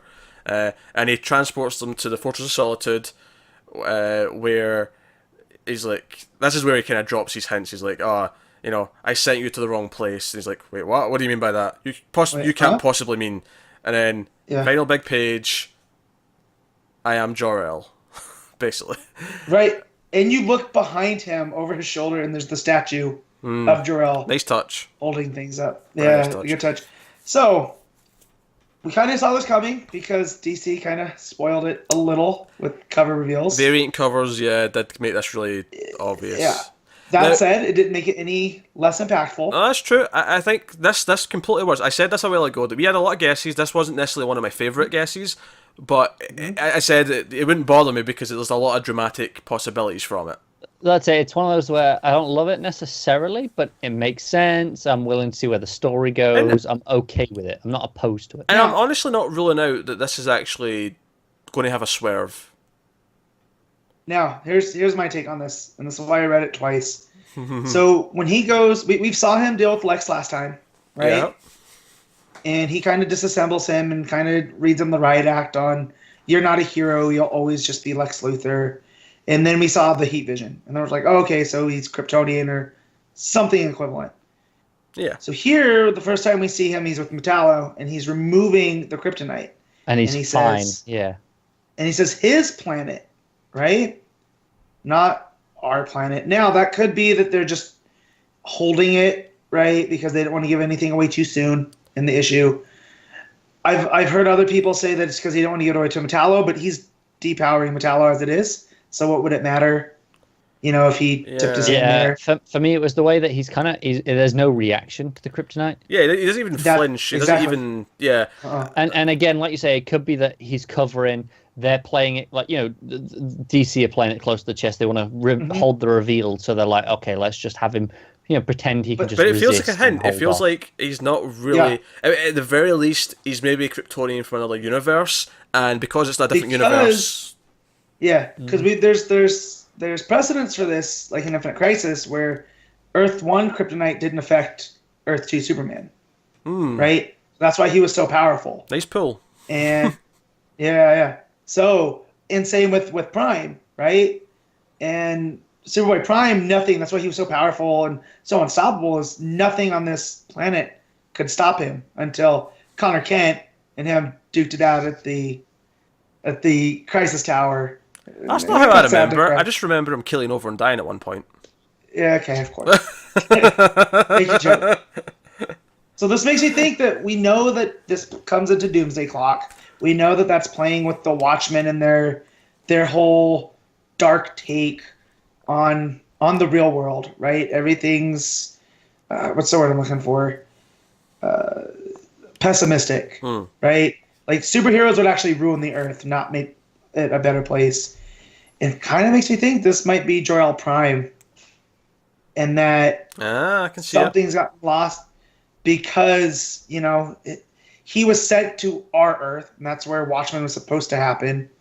And this is him trying to prevent that from happening. And so even though he calls Clark at the end his son and I sent you, I think that's just more of in every single universe, Krypton explodes.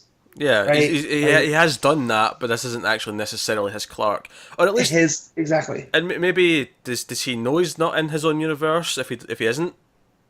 Right, it's possible. And that's it. Maybe that's why he's out of time, and that's why Manhattan can't really affect him. Matt's kind of playing by Doctor Who rules of, there's a fixed point in time, which is Krypton explodes is a fixed point. It can't be changed regardless. It always happens. Well, that's also from Booster Gold is time's like concrete. Once something happens, it's a key point, like Barbara Gordon ending up in the wheelchair. He tries to go back Booster numerous times to stop the Joker and gets beat every time. And Rip Hunter explains to him, it's like, that's set in concrete. You can't change that. You can change stuff going forward from that point. This is kind of amusing, this conversation, when the plot of the new Krypton show is that someone's going back to Terminator, like, assassinate the Jor-El line so that Superman will never happen. And Adam Strange and Hawkwoman go back in time to help Clark's grandfather on Krypton to stop it. I just want to point out that, of course, Matt put that into Booster Gold terms. Of course he did, yeah. Doctor Who, it's Dan Jurgens, man. Like, come on. So this guy knows time travel because of Booster and Rip Hunter and whatnot. He also knows Superman. This is the guy that killed Superman. For Christ's sakes. Fair. So there's so much at play here. And at first I was like, Jor-El. We went with like the least cool of our guesses. But the more I look into it and try to pick it apart, the more I like it. And there's so much more to dig into here. I can't wait for 2 weeks from now. I like it. I like that his whole thing is to try and proving that humanity is not worth it, and he's set up all these things. Because as much as he's sort of influenced this so it all happens at the one time, none of the events on their own are actually, unbelievable. they're all things that happen sometimes. Right, but this is where my problem kind of comes from with the issue. Is like I like everything that Oz does, everything that Oz says. I like the Superman, dealing with the medicine and stuff like that. Mm-hmm. But as a part of it, just as a story beat, other than the reveal, and like the character stuff, like I don't think this does much for plot.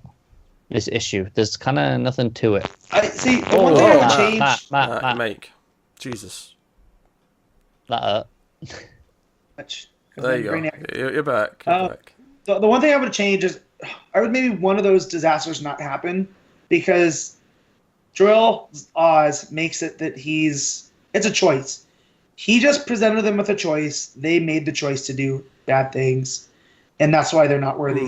But I would have liked to see just maybe one of those, like the guy choosing not to shoot the rhino, right? Like, or maybe even if he introduced another couple on the monitor that don't happen, and that would be like even if we don't really see them in the plot, we at least see them that humanity isn't all awful. Which I mean, that could still be revealed, I suppose, at some point, that there was actually a much more there was more set up that didn't happen.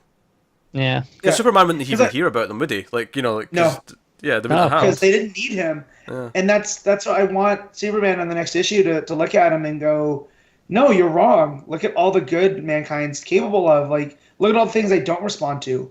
I'm there as a catch-all, not as a catch-all, but as an assist. I think the shock of Jor-El is going to overtake that sort of debate at first, and then okay, not the next issue, but future issues. But he'll get pushed, and he'll keep pushing his agenda on him, and eventually Superman obviously will, maybe he'll doubt more than he's ever doubted before because it's coming from Jor-El. But obviously, ultimately, we expect Superman to be like, no, humanity is worth saving. Yeah.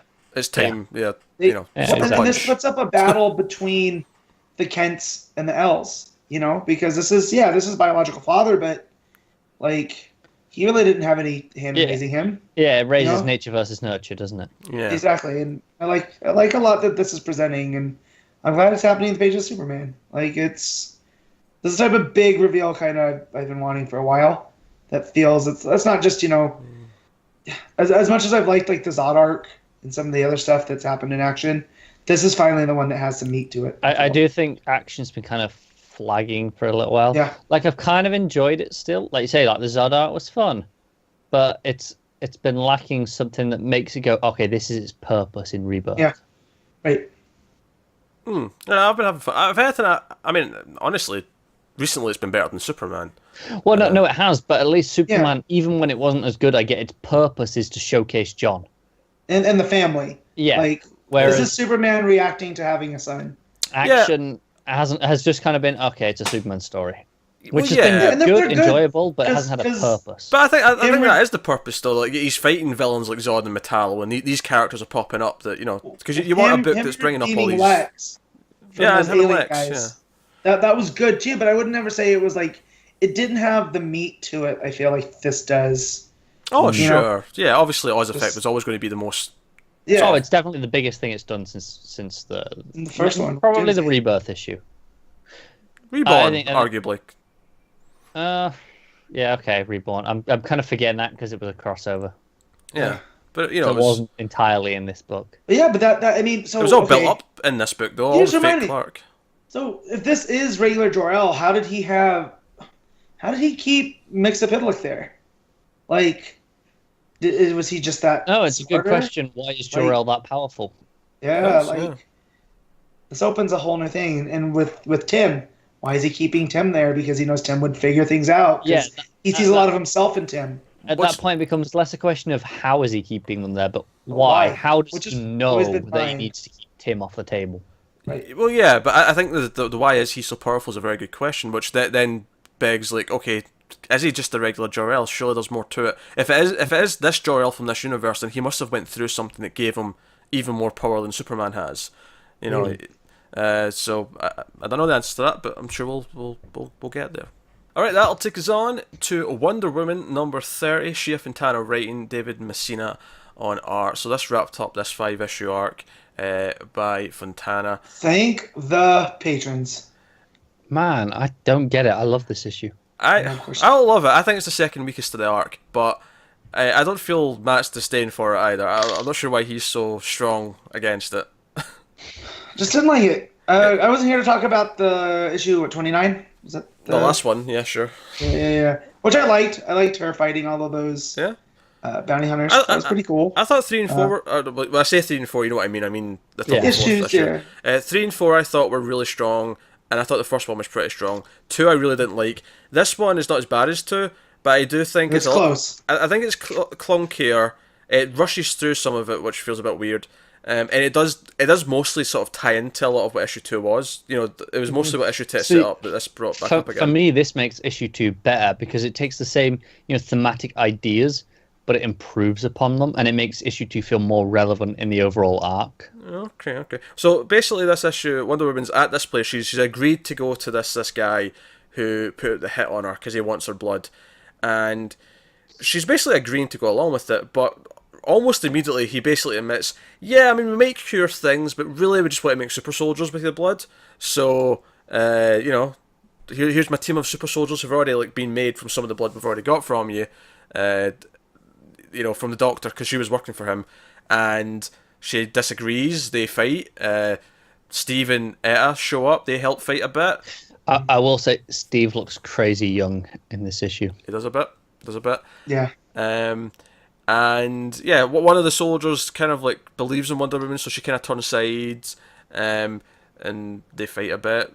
Etta's got grenades, and action ensues. And I think my favorite thing about this is that, again, going back to Rocket's one, is the way the lasso is used in interesting ways. The way it forces them to, it makes the blood become pure again, because it's like the idea that the truth of them is the reality of their blood is just humanity. And I really like that. I felt like it introduced its ideas and then wrapped them up really quickly. It didn't even try to, the bad guy didn't even try to pretend that he was still trying to heal people from. That's fair. I think it could have done with another issue for the arc overall in that sense. Yeah, I'd say that. And then everything gets wrapped up. I guess the important things at the end is, but I like the scene at the end when she's with the kid, or Etta's niece, and they have that sweet moment. I think the main thing going forward, though, that might be brought back up is that the guy, you think he's been arrested, but it's actually 2 of his agents who take him away, and they say, we are in charge now, and we want to be super powered again. So it seems like they're going to pop back up at some point. It feels like they've been left hanging for a reason.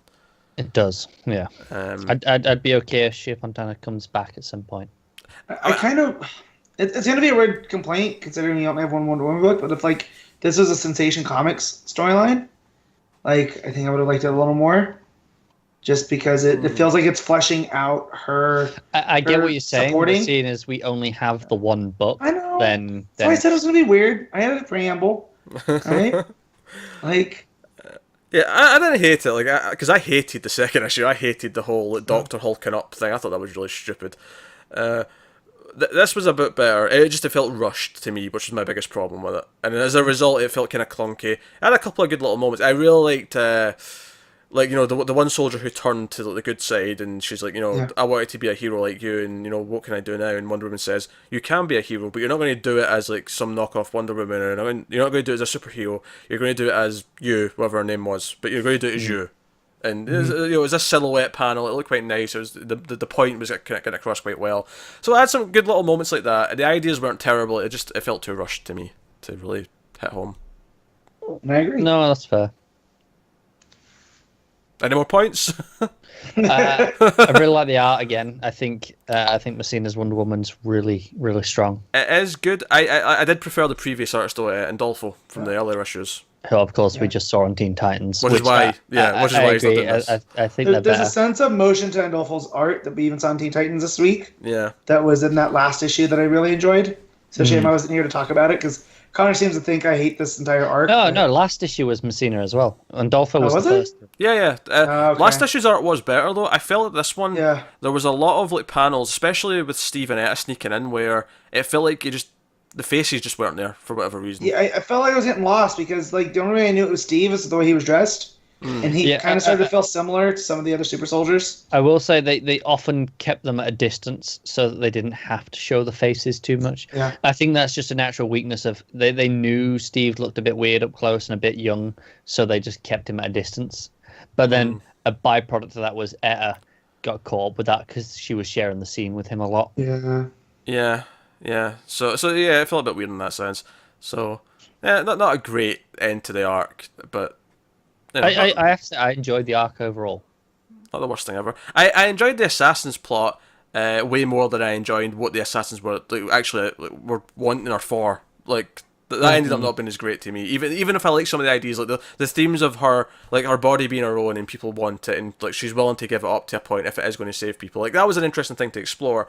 It was just a bit too rushed. Is what I keep coming back to. It's 6 issues instead of 5. Yeah, probably. I think that this last issue you could clearly probably stretch out to 2 issues and it would have fit much better. I agree. Cool. Oh, good. We got through one quick. Nice. Makes a change, doesn't it? Yeah. All these big conversations. That takes out of The Flash, number 30. Joshua Williamson writing, Neil Googe on art.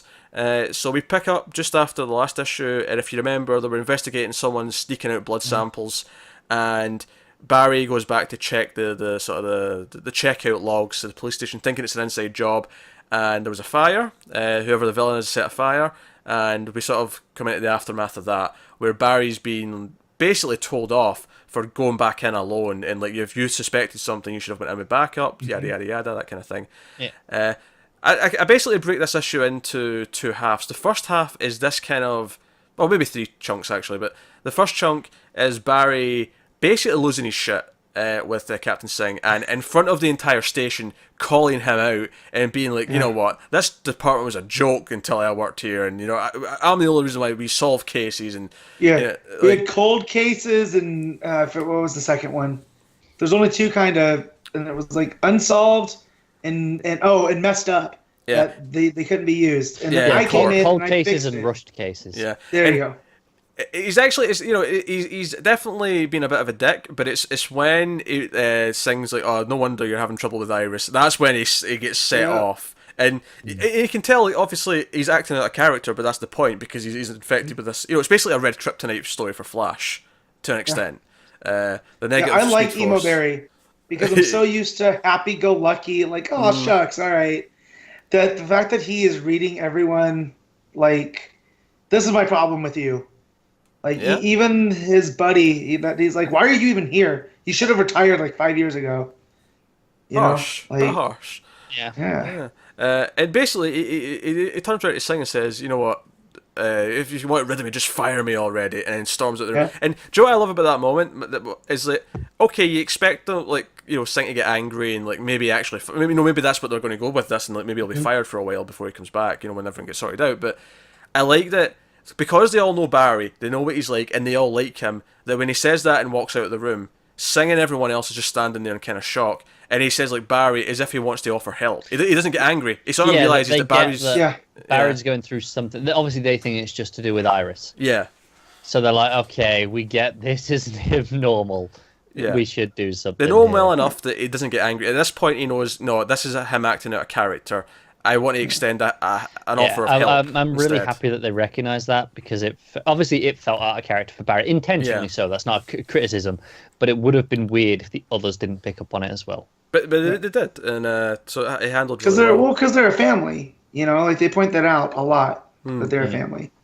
So, but Kristen goes out to talk to him and basically talks him down a little bit. You can probably make it up. And I like that, as much as I'm comparing it to a Red Kryptonite story, the difference is here is that Barry kind of regains control at times, and it's not constant. Just it's in and out, isn't it? Yeah, it's like emotions do trigger it, and it's kind of heightening the anger, but it's not completely taken over all the time.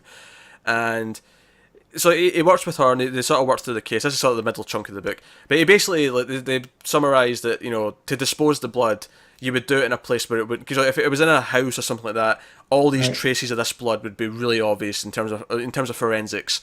And he basically gets the idea of who the culprit is, and it turns out to be Ramsey, who's the mortician in the police station.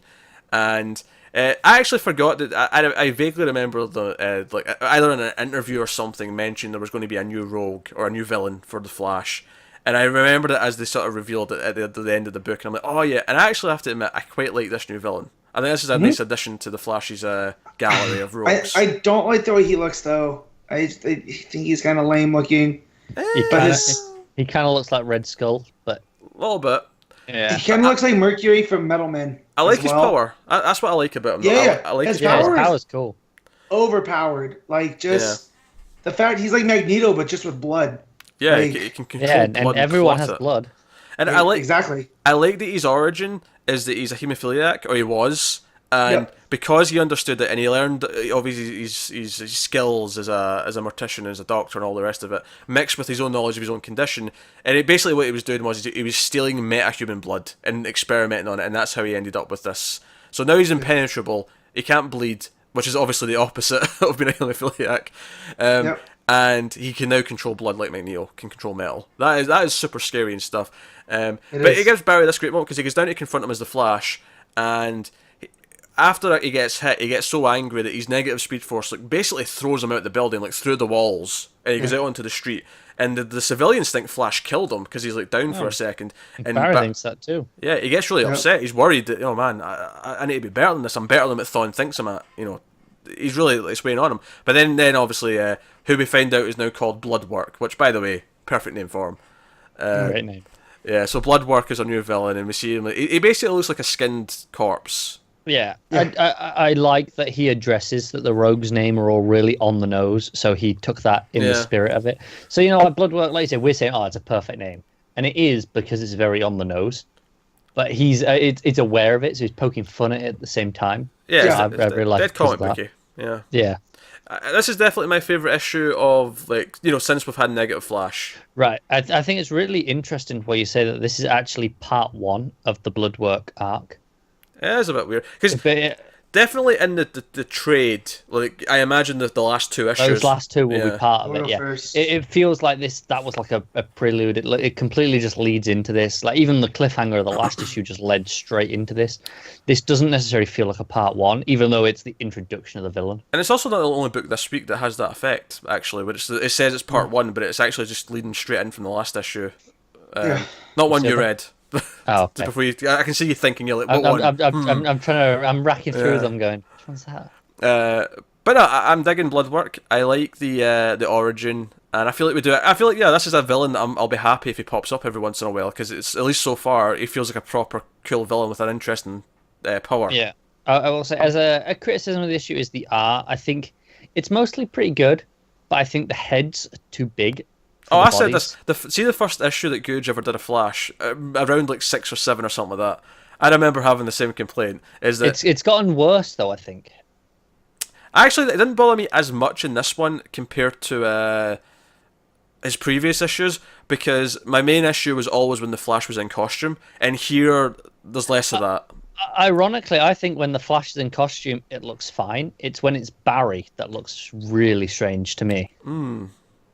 That's fair. He does do big heads. That is he's not bad otherwise, but Googe does do big heads. The expressions are really over the top as well. Yeah. Yeah, it's very cartoonish, but not in a silly way, and just comic strip. Which I will maybe critique it. That I wonder if given what this arc is about, that maybe a different art style would have benefited. Instead of this sort of slightly cartoony style, I almost think that something I don't know, something a bit more moody would have been better. I think the cartoony style benefits, the idea that Bloodwork's aware that he's kind of, his name's kind of a joke. It benefits that. I think the whole darker side of Barry, though, and him, struggling with these darker issues, maybe would lend itself more to... something a bit grittier. Yeah. I don't know. We're doing Mr. Miracle next, Gerads, for example. I could see him... Yeah, this is very bright and colourful and a bit too clean.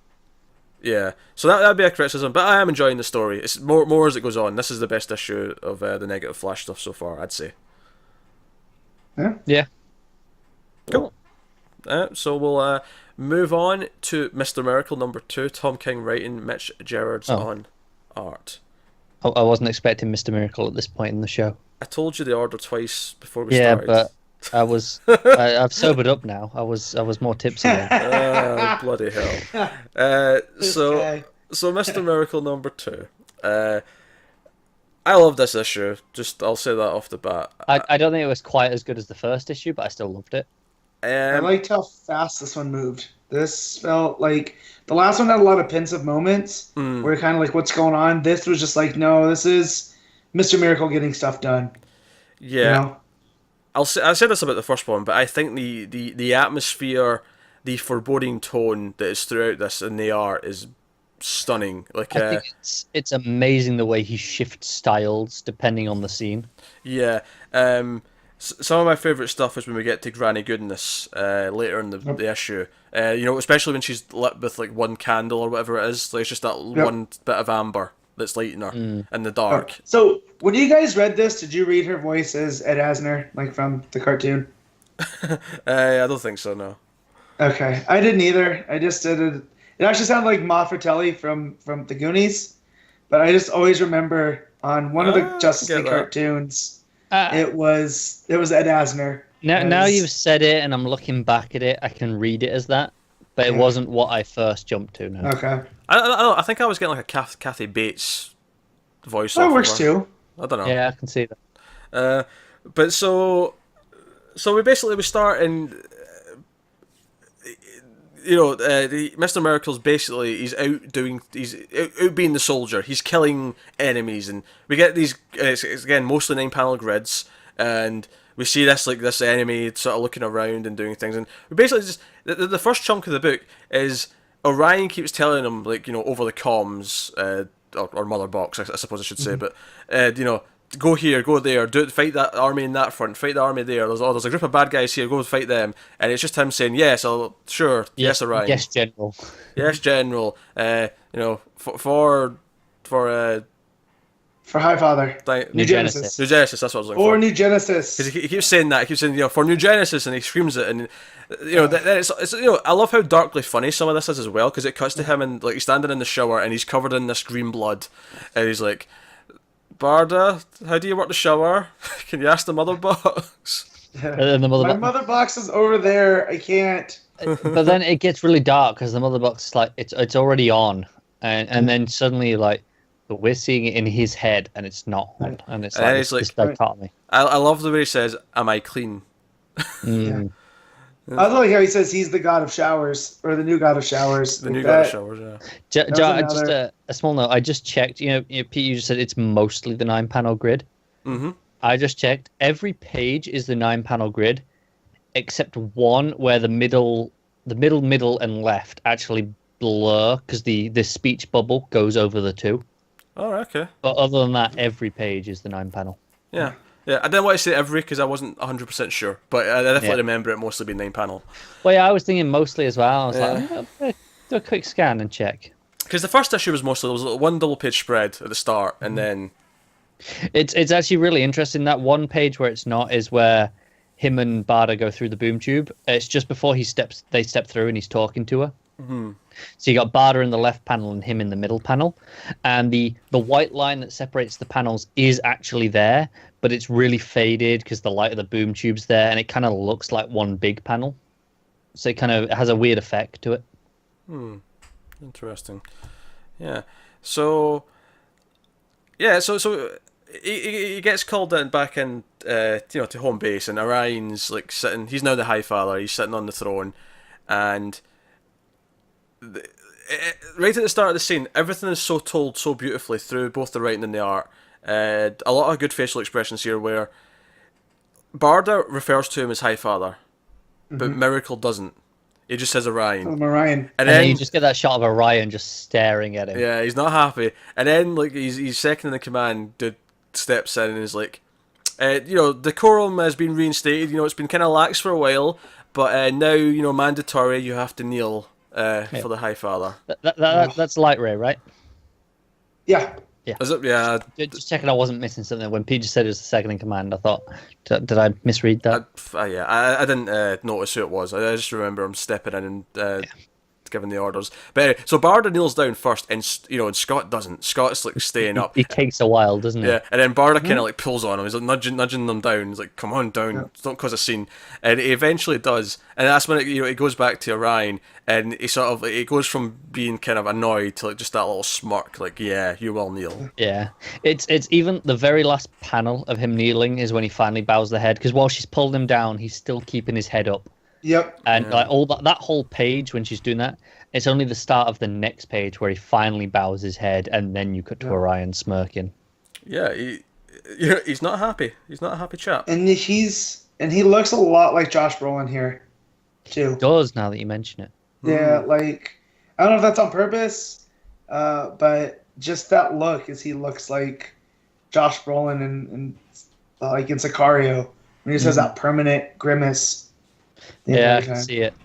Yeah. So basically, they're told, out of like your history with Granny Goodness, we've kept you away from there. As much as we've had you fighting everywhere else, we've kept you away from Granny Goodness, and she's the reason why they're winning. They're basically winning on the larger scale right now because of her. But your connection to her might actually be an asset. So your next mission tomorrow is to find and kill Granny Goodness. That is the plan. Yep. Good plan. It's a decent enough plan. Yeah. Of course, before we get there, we have a quote-unquote dream sequence of Metron, where he sees Metron, and he even nudges Barda when she's asleep. He's like, Metron's here, honey, and she's like, back to sleep. Yeah, tell him it's late. Yeah. And it feels like a dream, but it doesn't feel like a dream. Like, if this was a movie, it'd be kind of like unclear, ethereal. Yeah. Like, it's the way it's got no color to it. It's all washed out. It's very white and very pale blue. Yeah, and I think the key thing he keeps saying to him, though, that Metron keeps saying is, "You are not to know the face of God." Yes. So, yes, and you're right. That next page is the one where technically the name. I mean, it is there, but it's not. Technically, it is there because the line is still breaking up the panels, but it's not. Yeah. He's basically asking her, like, did you ever like Granny Goodness? Of course, she does say no. I never liked her. Which is and it's always a little bit different too, because he was the bargaining chip in that trade, where she was just raised to be one of the Furies. You know, so I just, in the context of that moment, of course he was treated a little bit differently. Yeah, you know? It's the idea of how again, it goes back to what we were talking about earlier, nature versus nurture. He was never supposed to be that. Right. But she was. That was kind of just what she was there for. And so she overcame that, whereas Scott just was what he was supposed to be. Exactly. And you get this vibe that Granny Goodness treated him a little bit better. Like, yeah, it was still bad, but like she went out there and kind of comforted him. But by her standards, better. Yeah. Yeah. So they go through the boom tube, and again we go back to this whole idea of the 9-panel grid with the same face in every panel, and the expression changing. It's Granny Goodness, and there's like 4 panels of her the exact same, and I love how it's a completely red background now. We've completely changed colour schemes yet again, and of course red has connotations of evil, danger, all that kind of thing. But you hear the boom tube, and then the smile starts, and she just gets this big grin. And, you know, I think she's exceptionally creepy because she's like my baby. She almost is talking like she has a granny who's not evil. Yeah. Right? You know, but you know she is. So it's kind of, if you just read the dialogue, it's endearing. Yeah. But in context, you're like, this is kind of creepy because she's evil as shit. And there's that callback as well. Back in the shower scene, when Scott says to Barda she's beautiful, she says she's too tall. And that comes up again here where she says, oh, you look good. And she's like, I'm too tall. And I'm like... Now, she didn't know she was going to go see Granny Goodness necessarily at that point, but I almost wonder if this idea of her being self-conscious comes up more when, you know, she's back in the picture. But Granny says, you know, like, everyone's too something. It's the idea that, you know, no one's perfect. You've got to accept who you are and work with. I'm starting to feel like New Genesis is a lie, and that, like, they're always set up to be the good to Apocalypse is evil. And don't get this wrong, Apocalypse is evil. The way that Darkseid runs it, he is a tyrant. But it just feels like everyone's just doing their job on New Genesis. Like, Light Ray is supporting Orion because he's the new High Father. Right. No matter what. It's kind of the question of how much are the followers at fault for the leader. Like, you know, like you say, Granny Goodness, she seems all right. Like, you know, she says, you know, everyone's too something. She's very encouraging of her flaws. Well, like, you're not perfect, but no one is. She seems all right until the next page where she's starving someone to death and making them watch other people eat. Who's from New Genesis, right? Like, this is an act of war. Right. No, but she also mentions that she once let Barda go unfed for like 2 weeks when she was like 4. Yeah, but it's the idea of how much is this because she enjoys it, and how much is this because of Darkseid's kind of trickle down from the top? Yeah, and it's the same on New Genesis with like you were saying with Orion. Like, he has this influence, and Light Ray's kind of just going along with it, but he doesn't necessarily like. How much does Light Ray actually believe this? How much does he want to do this, and how much is that what he's told to do? And that's where Scott comes in, being the son of both worlds, right? Because in the history of New Genesis and Apocalypse, they started as the same planet, and then some catastrophe happened, and they split, and they've been constantly at war.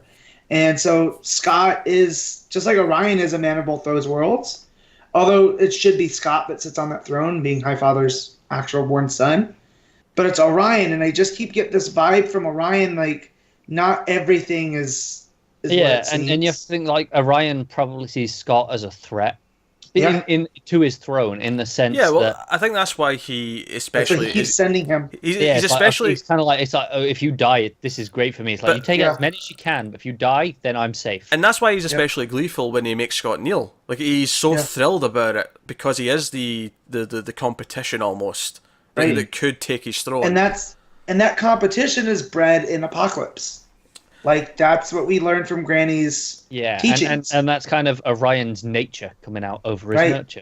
Yeah, exactly. So we ended up this really fun page where they're sneaking around, and you sort of love the art here, the way it's like sneak, run, fight, and you follow it again. It's not you don't follow it in the usual order. You follow the dotted line of the plan, and it sort of snakes down the page. I love the bit where it cuts off and it goes in two directions. I think that's really clever. So very good. Again, it's all red in that scene, and that's when you get inside the tent, and it's night, and it's only just this one bit of like light that's because Granny Goodness is waiting, and she shoots Barda, and it's actually on this page where we have her one and only dark side which is very different from the first issue, which had it all over the place. And I like that here because like I didn't even notice it wasn't there until I seen this and went, oh. Yeah, and then you're like, oh, why is it here? Yeah, why is it this moment where it's like the evil of Darkseid is ever present? Why is it this moment we're being reminded of this? It's very important. And so Goodness shoots Barda. It doesn't kill her because we see quite quickly in the next page that Barda's moaning and like getting back up. She's just taking her time. She's hurt. And Granny Goodness wants to talk to Scott, and she tells him a bunch of stuff, namely that she's the one who let Highfather know that Darkseid has the anti-life equation. Right. Yeah. Which is a big thing. Like, what? Her? Seriously? I've always thought she's the epitome of all evil. Right. And, here she is doing this. And basically, she puts the doubt in his head, mainly about Orion, and that, he sent them there to be killed by Granny Goodness. Which is plausible, like, because, going back to what I was saying, how Scott is the threat to his throne. Yep. That's plausible, like, get rid of the competition. Yeah, but she even kind of implicates Barda as well, like, how much is she trustworthy? Right. And it's like, and I don't think she is, like, I think ultimately maybe there'll be suspicion, but I think Barda is genuine, because she also broke away with Scott. It's not like she... Yeah. Like, so right. I think... That's it. I'm not so convinced about Orion. Orion could go either way. Oh, no, I'm fully in that. I feel like Darkseid has infected Orion after all these years at war, and that's because we never saw Highfather die. We just heard about his death. No. You think? So you think Orion had something to do with that? I'm thinking he does. I buy that. Like I said, with Orion, because I buy either way that they go with it. Right. Because so far, what we know from Granny Goodness is she's speaking the truth here. Because we get corroboration from Barda and Scott on the times like they were going up. Like Pete brought up the time that she let Barda starve when she was 4 years old. So we know that, for the story purposes, is true. So then when she tells Scott here that Orion, said that they're intending to break the peace, this was one of Orion's plans. Like, I'll just take out both threats at the same time.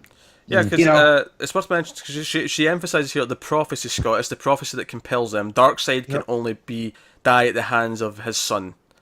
And it's like, well, which one counts? Right. Yeah, and it goes, exactly. It goes back to that nature and nurture. Yeah. Yep. And I love these pages. I love the glow of the single candle in this dark place. So obviously Barda gets back up and beats Granny Goodness, presumably to death or close to. Yeah. I love the art of that. Where it just goes to the silhouette and you have Barda just in the white and like you can see the blood splatter and it's just gorgeous. Yeah. So they leave, obviously this seed of doubt has been planted. You know, that's the idea that we keep speculating that things aren't quite what they seem, because it's felt that way since the start of this book. Yep. And now this seed of doubt's in Miracle's head. Like, how does he deal with this? But it's also worth mentioning here. So, on this page, as they go back home, we get this third person narration come in. Yep. Which is interesting. You know, like, yeah. It talks about the paranoid pill. So obviously, you know, if he's got this seed of doubt, does the paranoia take over? Like, you know, certainly I think that's what it's getting at. But yeah. I thought it was interesting, you know, when it gets to that panel on the page before the last one, it says, "Hold it, dear reader, we're not done with you yet." Like, okay, that's different from anything else we've had so far. It was really interesting how it took the time out to talk to us. It kind of broke up the flow, because up till then we'd been in Scott's head, and everything had been kind of hit from his broken perspective. So obviously it was unreliable. But here it was like, no, there's someone else telling this story.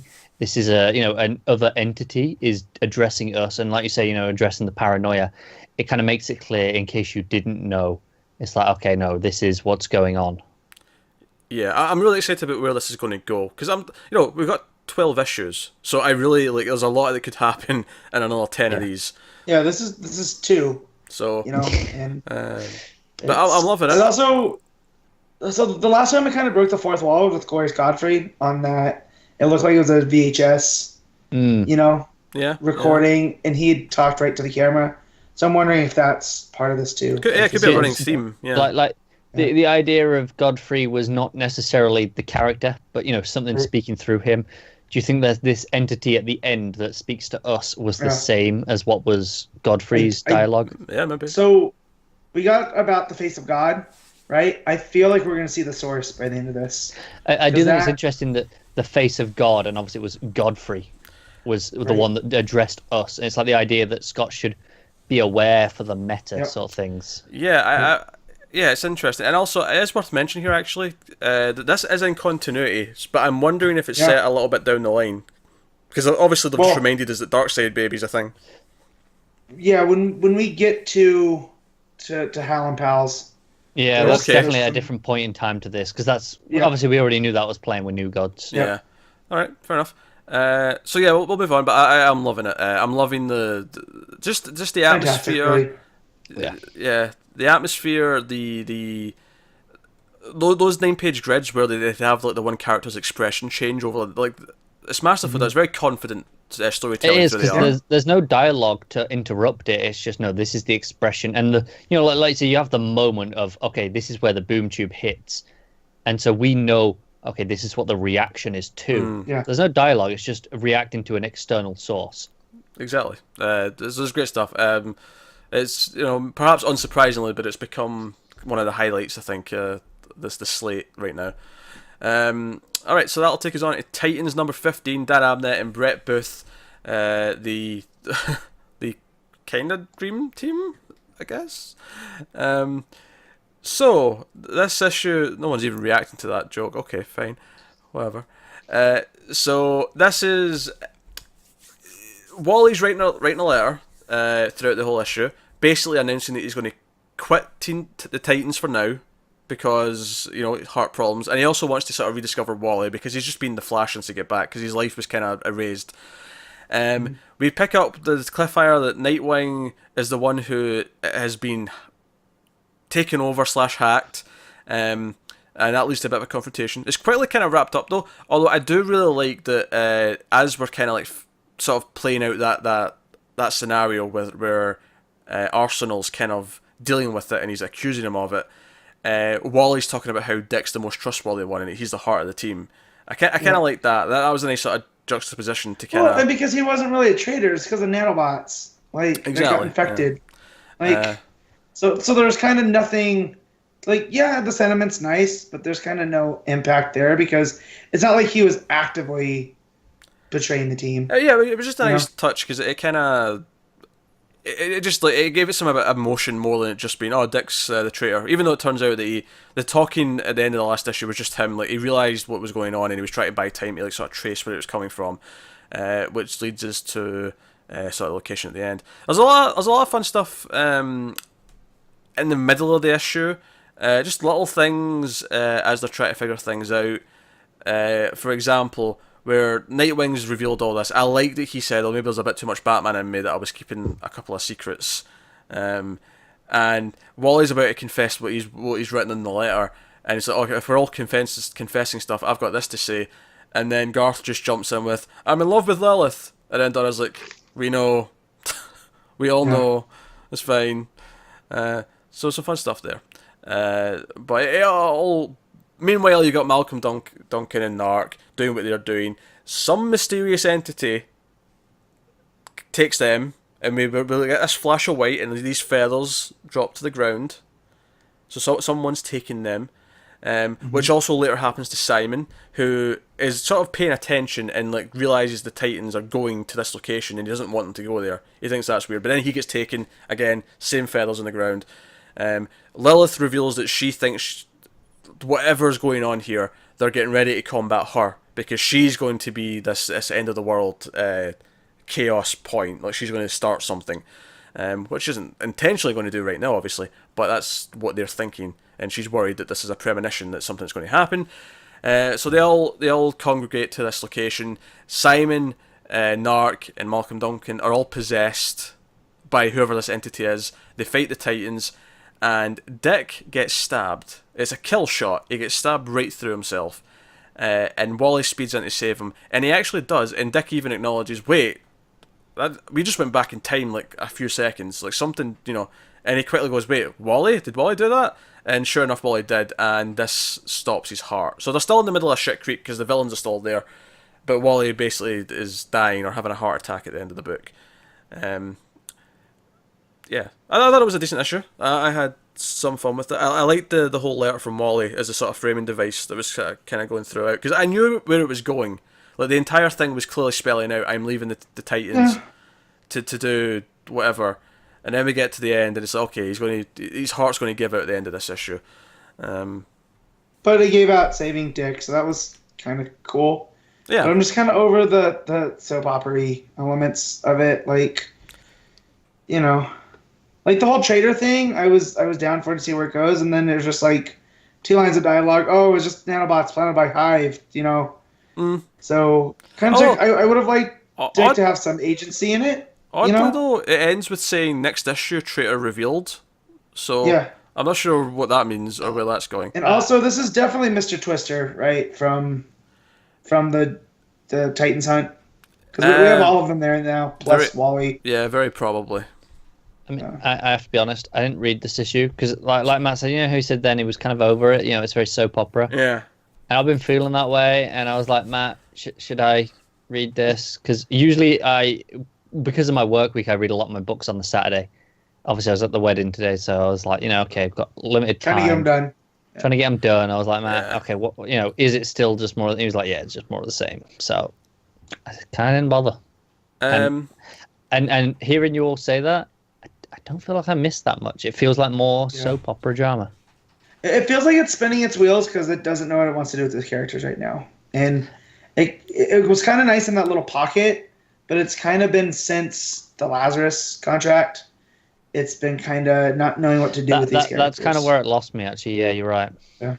Like, I was reading it for Wally, right? Now, if he's leaving, I'm kind of like, well, I get Nightwing and... I don't think he actually is leaving, though. I think you're reading that at face value a little bit too much. I think clearly... Like, I don't know. I could see him leaving for an arc to go, be like, well, maybe this is the first time I haven't had...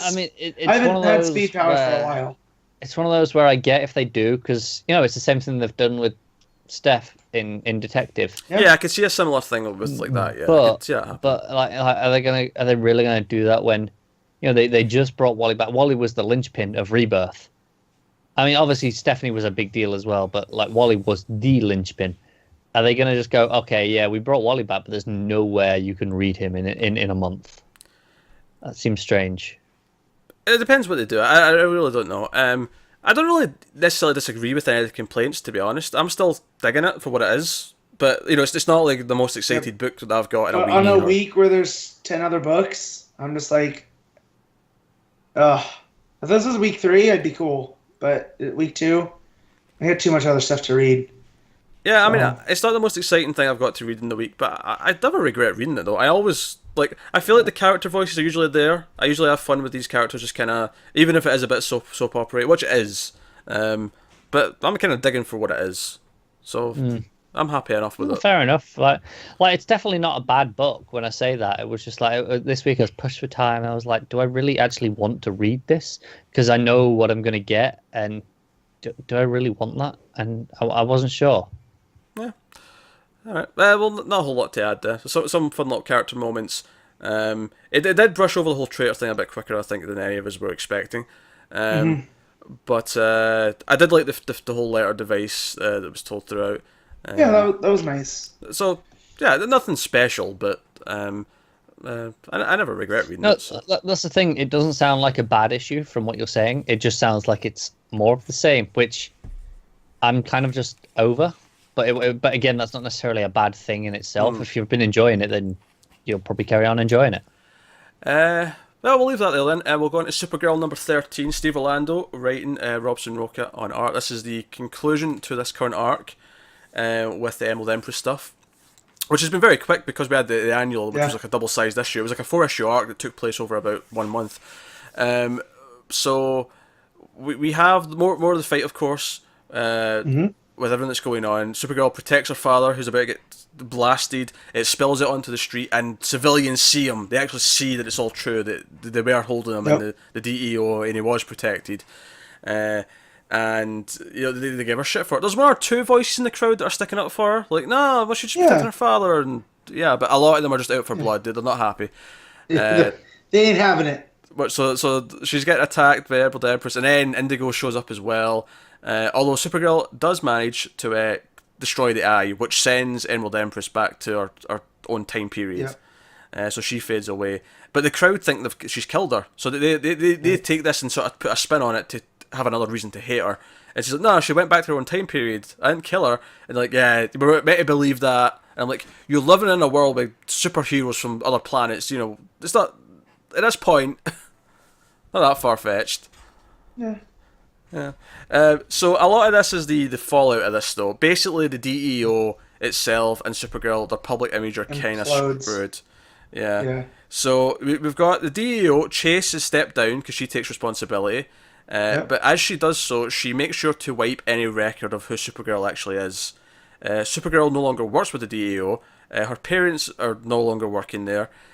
Chase is actually going to go hunt the true perpetrators, and she's got the werewolf Laron as a buddy.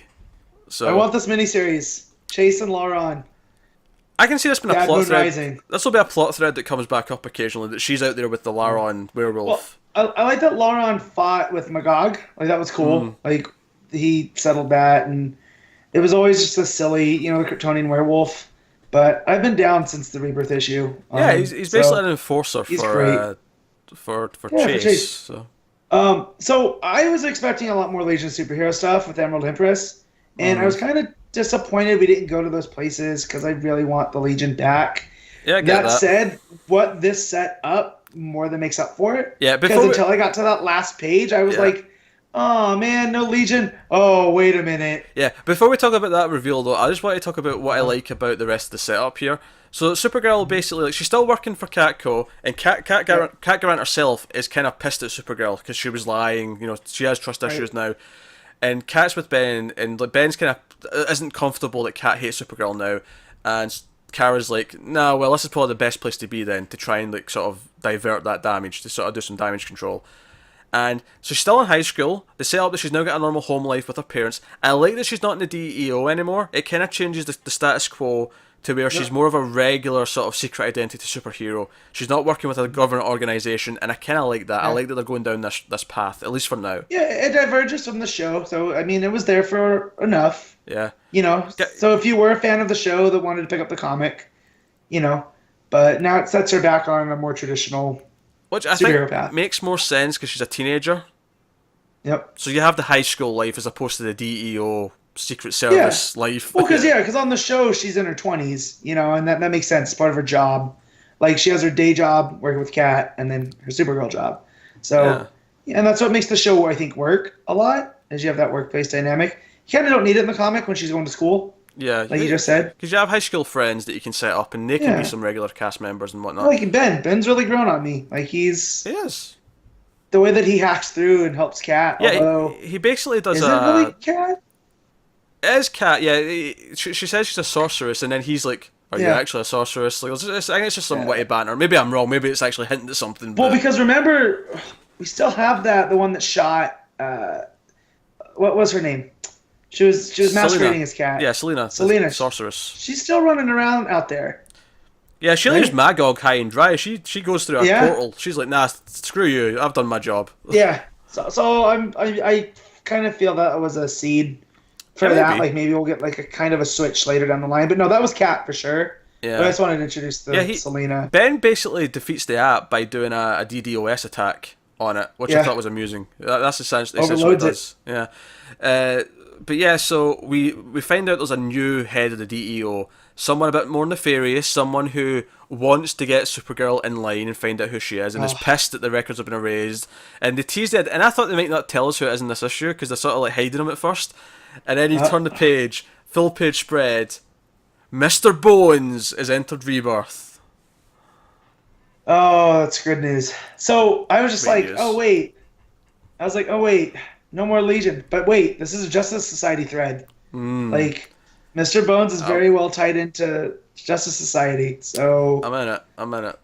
I think the Legion stuff, I think that's just because that's waiting to tie into Doomsday Clock. I think at this point, that's what we're waiting on. And that's fine. I just, with the way that it was set up, her name-dropping Saturn Girl so many times, the fact that she created a new Fatal 5 and all of that, it was just priming me for Legion. Yeah. But if you're going to swap me out for Justice Society threads, I'm more than okay. I'll tell you this.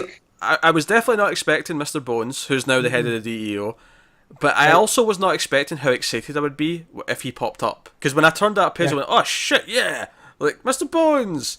Well, so for people that don't know, pre-Flashpoint, he hasn't been around since New 52, but he was the director of the DEO, which I forgot existed pre-Flashpoint, and was a counterpoint to Cameron Chase, who is now on the run, which that was kind of her thing back pre-Flashpoint and even pre-Rebirth, you know, and it all works in together real well. And again, continuity wonk in me. And going back to this being the new status quo, I actually like that the DEO is now a antagonist group. Like, the idea that Supergirl has to deal with the fact this is kind of like Mr. Bones is kind of her Lex Luthor in a way, almost not the exact same, but this is in the way that he's hunting her, but he's actually got like a military force to do it, and I can see this. But having a lot of fun consequences. Like, so it feels like a fresh start for the book, and I'm actually kind of excited to see where it goes after this. Yeah. No. And we get rid of the whole Zor-El thread here because they're on good terms, right? That's what we think. And then I thought that was the last page with Director Bones, and then I turned it. We should flash back because we think that he's going to, because he wakes up and he kills Indigo. And that's like Supergirl's like, oh no, like not like this. Like basically, I'm not even sure if I can like even believe in you anymore, Father. You're a psychopath. So yeah, Mr. Bones, we're done with the book. There's a last page of Supergirl flying away from house, and it's this hopeful, Supergirl. I'm a hero. I love National City, and I'll never stop loving National I have a family. Because that was one of the things, actually, is that when Emerald Empress reveals, like, oh, in the future, we're going to be enemies, you're going to kill my family. It's like, you could have told me this. I'm never going to give up on you. She tries to use compassion. She tries to be herself, and it's good stuff. At the end, though, it's like, no, a couple of pages. Epilogue. Oh, there's a Cyborg Superman, Zor-El, specifically. And Mr. Oz is there, and he's like, yes, you've let the home team down, essentially, was the kind of the gist of it. He's like, oh, you're interfering, you'll never interfere again, and he kills Zor-El.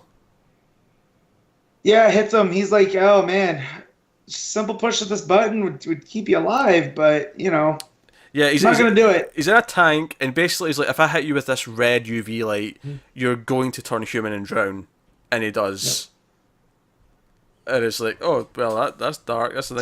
So between Zod and Zor-El and now Mr. Oz, Jor-El, I feel like old, cold Krypton is pushing forward. Because we all have this very much means justify the ends. Okay, by the way, remember, Zod and his kid and, Ursa are still, they're out there. Somewhere. Yeah. But yeah, when this happened, of course, I read this after Action, and I was just like, oh, he just got his brother, or kind of brother, What I like again is it makes the Super Family books all feel like they are part of a family, and in some way, like there is some stuff that connects between them, so that's cool stuff. Which, speaking of, Superwoman number 14, Kay Perkins writing, Steven Segovia on art. Supergirl is, of course, in this. Now, this is kind of a weird issue for a number of structural reasons and stuff that feels cut out, but I think I've got a reason for it. I've got a theory as to why this issue is the way it is. Mm-hmm. Because there's a lot of talk about how this and Blue Beetle might be like getting the axe in the near future, and I think what's happened here is that I think Kay Perkins had a number of issues in mind for whatever she was doing, and then it was before this issue, maybe before the last one, where she was told, no, instead of 12, you've got 6 left.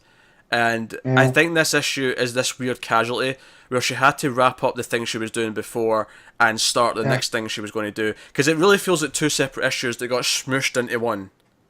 Yeah. That said, we get Maxima. We do, which was a fun idea. Which I forgot that this was Kay Perkins who had done the Crucible that we both enjoyed so much. That was the thing, because they brought up the Crucible and we saw Maxima, and I went, oh, that's weird to bring this stuff back. And then a second later it dawned on me, oh, that's because the writer's the one who wrote that. Which is weird that she's using Superwoman to pick up like old Supergirl threads, but whatever. I'll take it. It's fine. Yeah, very Supergirl. I forgot this was an issue of Supergirl. This was Superwoman. Yeah. But, there's some fun stuff in there because they help, what's his name? The Red Kryptonite guy. Amos. But then that kind of falls to the back when Maxima shows up. But you find out that Maxima is just really a title from her planet. Yeah. The real Maxima has been like incapacitated running the now. Crucible. Yeah. Well, yeah, she's been running the Crucible, and so this Maxima is going to take, do what she needs to do. Oh, but she has a captive. Like we see that before she leaves the planet. Yeah. She's got her captive. That's right. And Maxima. I wrote this one very fast. Yeah, comes down. It's after they basically deal with Amos because they use the Kryptonian battle armor. And it's funny actually. I read this before Supergirl, and there's a reference to her not being welcome at the DEO anymore because they're actually at Dr. Veritas's place. It's like, oh, technically I'm not going to be here anymore, so just you don't break anything. And of course there's fighting with superpowered beings all over the place later on. Breaking everything. But yeah, so Maxima shows up, and then the real Maxima shows up to help fight the fake Maxima. And I did like that double page spread where it's like all 3 of them, like Supergirl's using her heat vision, Superwoman's using her hand beam, and then Maxima's just throwing daggers at her. Throwing swords, yeah. Lots of red-headed characters in this one. Matt Likey. True. Yeah, I'm sure you did. Yeah, I'm sure you're all over it. So, but I like being reminded about the Crucible. So this was a fun Supergirl arc, and here the fact that we got Maxima, even though it feels super quick.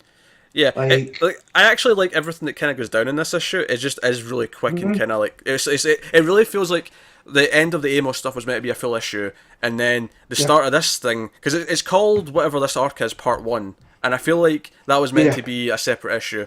I'll also say that this kind of starts in a weird place. It feels like we kind of skipped over some stuff between issues. Yeah, definitely. And again, I think that's a victim of she thought she had X number of issues, and now she only has however many. Because I went and checked the last issue of Superwoman, and it ended. That was the Smallville stuff. Yeah, it ended with Supergirl showing up, and then this one starts with Supergirl and her like in a sort of tussle. It's like, no, I'm fine now. I'm like, how? How are you fine? When did that happen? Yeah. But again, I think it's that's fine because of this. Yeah. Yeah. So Segovia's art again, I very much enjoy. Like I do too. Super books. I do too. That he wants to draw. Cool. I think the upside here might be though that she's chosen to, because I imagine she knows what she's done here. She knows this is kind of clunky. I imagine she chose to do it here because she wants the rest to be not untouched. Yeah. So she's taken a choice and said, no, this is where I'm going to have the casualty, and the rest should hopefully. Connor, did you read the Crucible stuff in Supergirl? I did, yes. Okay. I enjoyed it a lot. Then you know all this. Okay. Yeah, you should, when you have time, and not on a week where there's 1,400 books, you should probably go read this because it does pick up on those threads. It's really worth it. I hate that. I hate when Pete's right. So, Yeah, suck it. Yeah, I hate that as well. Begrudgingly I begrudgingly read this and enjoyed it. We're trying to get through this a bit quicker. I just wanted to mention the cliffhanger at the end. There's basically like an eye, like, you know, a camera watching Superwoman, and there's like this robotic speak saying that she's been targeted. And God damn it, you said there's an eye, and I thought eye in the sky. No, not a brother. No, not brother eye. It's like a camera. It's like a camera iris that's watching her. Yeah, I like it. I'm disappointed. So I don't know if Supergirl and Maxim are still around next issue, but we'll find out. But anyway, I mean, and that's a super team I need. Like you have background with Birds of Prey. I need Supergirl and the Super Sisters, like Supergirl, Maxima, and Superwoman. Like, get on it, DC. Don't call it that though. I think maybe they should do something similar, like Supergirl and something of. Yeah. I don't know. Yeah. I don't know. Birds of Flight or something. I don't know. Anyway. No birds. All right. So moving on to Hal Jordan, the Green Lantern Corps, number 28. Robert Venditti writing, Rafa Sandoval on art. The other two guys read this. I did not read this one because I've not been reading this since issue 1. But what I'll say, just to tease whatever conversation you're about to have, I did see just in the chat this week, I think Connor read it first, or Matt read it first. One of you read it first. And you put in the chat to the other one, Venditti finally wrote a good Hal moment. And go on, so... Yeah, I'm going to let Matt take this one because he was the one who read first and was like, there's some... Venditti got Hal right. And Connor's still tipsy. Yeah, so... still a little bit. Hal Jordan on a bender. But so Hal's chasing down Highfather and Light Ray, and his ring isn't allowing him to cross the light barrier, right? But he keeps pushing, and he ends up breaking it apart. But instead of dying, it just it says willpower unable to maintain physical reality. You nearly flew apart. He starts doubting himself, and he hears a voice behind him, and is like, "You don't always have to go solo, Harold." And he looks back, and there's Martin Jordan. He's like, "I'll be your wingman." Now, regardless of if Martin Jordan was here, this was very reminiscent of that Tom King issue of him revisiting his relationship with his dad. It is, yeah. And so these moments of his dad cheering him on so he can catch Highfather to let him know about Orion and these metal golems, it's always very vague about whether his dad's actually there or not. It never confirms one way or the other. It's like, well, we're at the edge of reality. I could be here. You're thinking about me. But of course, alternatively, it could be just in his head. But it doesn't matter because the point is, either way, he's there because he's thinking about him. He's there because he needs him to be there. And there's just all these moments like, that's how I taught you. You do it right, 2 hands on the stick. Don't be afraid to take these maneuvers. And he tells him too, I always kept a picture of you with me. I knew out of all the Jordan boys, you're going to be the one that was like me. And not that the other boys weren't my kids, but you saw what happened to me and still decided to get into a plane for a living. That's the Jordan spirit. There's the bit he says, it's in your blood. I don't mean being a pilot because, your brothers aren't pilots, but it's, this idea that you've got to try and be better. That's part of their mentality. And it's just some really good Hal stuff where he goes from that self-doubt to being confident in Hal Jordan in a plane. Because that's what this construct is. It's him in basically what looks like the plane that his dad blew up in, that we've seen numerous times before. And he's just like, it's a hell of a good time, right? Fish got to swim, pilot's got to fly. And at that moment, he kicks it in, and he catches Highfather and Light Ray, and they're both like, well, no, that's not possible. The green light is not faster than Light Ray. Light Ray is the god of light. So it's the fact that he did the impossible, and that's what led him to the new gods. Yeah. And then he turns around, and he's like, "Dad, did you ever get scared?" And he turns back, and he's gone. And he says that I love you. And then he, that's when he catches him and lets him know what's going on. And, it's that part of the story. That's literally the entire issue, is just Hal in a plane talking to this idea or ghost of his dad. And then, at the very end is he catches them and he takes Highfather in the plane. And Light Ray's kind of pissed because he wanted to, he hates that Hal did that. He wanted to do it. Yeah. I'll say I'm impressed that given that the Hal parts of the issues are usually your weakest points, like it's always Hal parts weak, but Guy and John and whoever, good stuff. It's impressive that there was an issue it was entirely Hal, and you ended up. I think that might actually be the strength when he's just focused on Hal. There is no distraction. He's like, no, okay, this is Hal. It's got to be right, otherwise the issue falls apart. So it kind of has to be good. And here it got to the basis of who Hal is as a character, and no matter what he does, he'll be in his dad's shadow. But here, after this, he knows his dad's proud of him. He doesn't have to be in the shadow, but he'll always be Martin Jordan's son. Right, and you have that final page. Him. That final page is a full page spread of him flying away from these beams in that ship with Highfather back, and you have his father looking over them. So it's actually a really good issue. Sure. Yeah, and we get some of the events that tie in with what might be happening. Mr. Miracle is the Omega beams are what's hunting Highfather, and that's what they're chasing. So now that Jordan's taken over, or Hal's taken over from Light Ray, they're on him. And since he's the best pilot, right? Yeah, and you have Highfather to wonder, surviving is on him. Yeah, and you have to wonder, when Orion says Highfather's dead, we were speculating, was that to do with Orion? But is it just these beams caught up with them? Where, could this play in more than we think?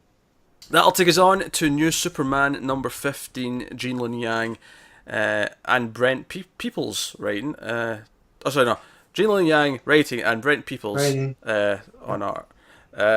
So that's again picked right up where the last one left off, where Harley and Croc and Deadshot showed up and used Kryptonite's sword to kill Emperor Superman. Yeah, I was going to say. You can tell I'm not reading this book because I'm like, what on earth are you talking about?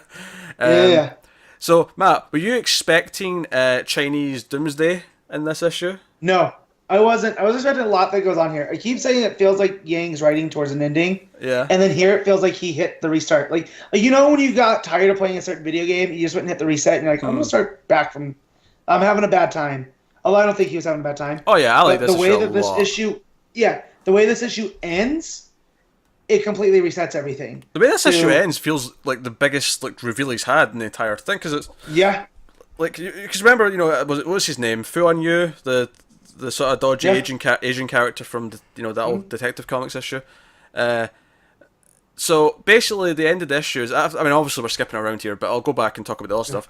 At the end of the issue, after Keenan beats Chinese Doomsday, which is Emperor Superman. Basically, the evil I Ching shows up and. It's like, oh, we need a distraction. And he's like, okay, he raises him from the dead and makes a Chinese Doomsday. And Keenan beats him, but it takes so much out of him, he sort of passes out, and everyone's like, Keenan, wake up. Yeah, because he has to expel all of his chi. Yeah. And, And it blacks out, and the last page, he wakes up, and it's San Francisco, Chinatown, 1937, which, of course, the date, right around, just before Action Detective Comics started. And... it's like, oh yeah, you're back at the start, and it's like, what's happening? So I'm very intrigued. I'm very intrigued by the ending and where this is going. Well, this book is not what I thought it was. No. So, and the fact that we get that I Ching has this battle with his other self, and we fully find out that he is a representation of the yin and the yang. And we don't know exactly who was first, but we know that one's a manifestation of the other, and they're meant to balance each other out. Because that's what the yin and yang symbolizes. And the evil white one seemingly defeats the regular dark one for now. Yep. It seems to be in control just now. Actually, Deadshot actually stabs Keenan with the sword, and that's just at that point where both his mother and father, Dr. Omen, Flying Dragon General, I always mess up his name because it's too many words. Them and the Justice League of China all swoop in to help save the day, and to be fair, they do. And there's some fun stuff. We get that big double page spread. They've evacuated Keenan, but the rest of the Justice League of China are you see Avery speeding around, and you see Batman and Wonder Woman doing their thing. It's good stuff. And there's even some fun things. I think actually there's a moment later on when Keenan comes back to the battle where I think Bakshi looks the most Batman he's ever looked, because the cape completely covers him. So it just looks like Batman standing there with a sort of chubbier face, and I thought, that's kind of cool. It feels like he's becoming more like Batman as time goes on. He's really harnessing it, and it kind of ties into how when Keenan comes back down, one of the Great Ten says, "Yeah, get away from our Superman," or maybe it's earlier when he jumps in to help him. It's after Deadshot's attacked him. Yeah. But it's like, did you hear what he just said? He called me like China's Superman. Yeah, this is fun stuff. Yeah, we also get into the parents about how this has always been who his mom was, and that she was trying to get in with Keenan's dad and the brother because she felt like their way of doing things was always wrong. Yeah, that she was going to fix it. They were really, she ended up actually falling for him for a little bit. They were related to this group that she was trying to infiltrate, and she then faked her death. And the point of that was to sort of scare them out of doing what they were doing. But she also says that no, the love wasn't a lie either. She did seem to actually fall for him, and she does care about her son. She says that she saw him on TV in the first issue, and she realised that maybe the best way to protect him is actually to give him the powers.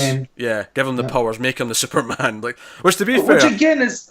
It's protecting someone goes. It's a pretty good strategy. Give them superpowers. Well, so if you look into the Chinese politics, and we know that Yang's very much into that, she kind of just gave power to the people, which is kind of what they were meant to do. That's kind of what they are, like a socialist government, right? So that's what they want to do, and she found someone she could protect them, and so it's a nice little kind of meta story in there.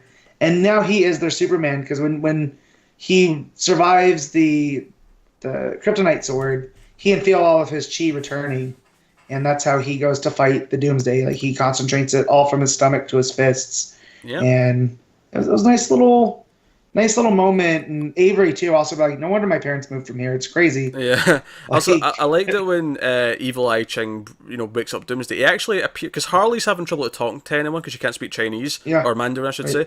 And everyone is like, like she's like, oh, you don't speak any English. She's like, she's disappointed that her wisecracks aren't getting through to him. But Evil Eye Ching actually appears and talks to her in English, and she's like, what are you, like my Chinese fairy godmother? It's like something like that, and that's when that's just before he brings up Doomsday. I like the idea of Harley dealing with some of these characters because they're so different and separate from everything she's ever interacted with. And just final point at the end when he does go back to San Francisco Chinatown, Full on You. I think I'm remembering that name right. I think that's why it was funny because it was like Full on You.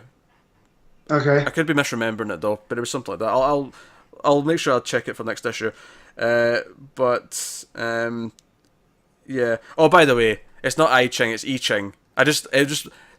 One of our regulars has commented on the last 2 issues we discussed of this, correcting our pronunciation, and I said, I promise I'll remember next time, and I haven't been. I Ching. I Ching. It's pronounced I Ching. Alright. There you go. We kind of learned. Cool. I Ching. Only took 15 issues, but good. Yeah. Anyway, so just the last thing he says is, and I am the very beginning. That's what he says. And I just think on a meta level, because it is very much the start of DC, that time period, I think it's a cool little touch. So, but no, I think I loved the last issue a bit more because it felt like this big climax to everything that had been building up to. But this was a solid kind of like transition into this new crazy thing, whatever we're doing. And I'm still digging the Justice League of China, so cool stuff. Oh, me too. Yeah, it's a great stuff. That'll take us on to our last book, which is Batgirl and the Birds of Prey, number 14. Julian Shauna Benson writing, Marcio Takara on art. And this was kind of a weird one where Babs, like because Canary and Huntress were chaperoning this class field trip out to basically this little place in the outskirts of Gotham that was kind of like Gotham's version of Salem because it had witch trials and things like that, and the class are there to learn stuff. Babs stays behind in Gotham, does a little bit of oracling. It's not really a word, but I'll say it for Batman. Because Batman's with the rest of the detective team, including Stephanie, which is interesting. And they're in one of Riddler's traps and they're drowning, and she helps them near his Oracle. But then there's a call of a black bank robbery. She goes out and does Batgirl, and then she fights some other thugs, and then Catwoman and Poison Ivy show up to help. And it's basically just a series of these little one-or scenes of crazy things happening and her being her. Whereas at the field trip, they're joking about, they're learning a little bit of the history, but they're also joking about having to wear these goofy old dresses because they all sort of dress to be, of the time. And then they're around the campfire telling stories of this, what was his name? Blackfire. This Blackfire who was like sort of hunting witches during the time period. Sounds like Starfire's sister. And they scare the kids because Canary jumps out with our big mask on and goes, "Ooh." But they tell the story of this cave nearby where they trapped him because he couldn't be killed, and just whatever. And then the kids sneak off there, and sure enough, he's actually in there, which I thought it jumped the shark a little bit. That was a wee bit too easy. But he's actually in there, and they have to like protect the kids, and they defeat him, of course. And it ends with Babs showing up and like sitting with the campfire, like, "Yeah, I kind of missed you guys. Let's have some s'mores." And that's the issue. And if that sounded crazy and like there was a lot in it, because there was a lot in it, it was packed. I didn't hate it though. It was oh, Matt's mic's going again. Mate, 3 times in one episode. Insane stuff. Oh, he's muted now as well. It's all a symptom because I was drinking. It was like, it's got to get back at the I think that's what it is. Yeah. Wonder if Matt's got audio again. Or am I back? There he is. He's back. There you go. Yeah. So what did you think? Did you enjoy this weird one shot? Made me not want to read the book again.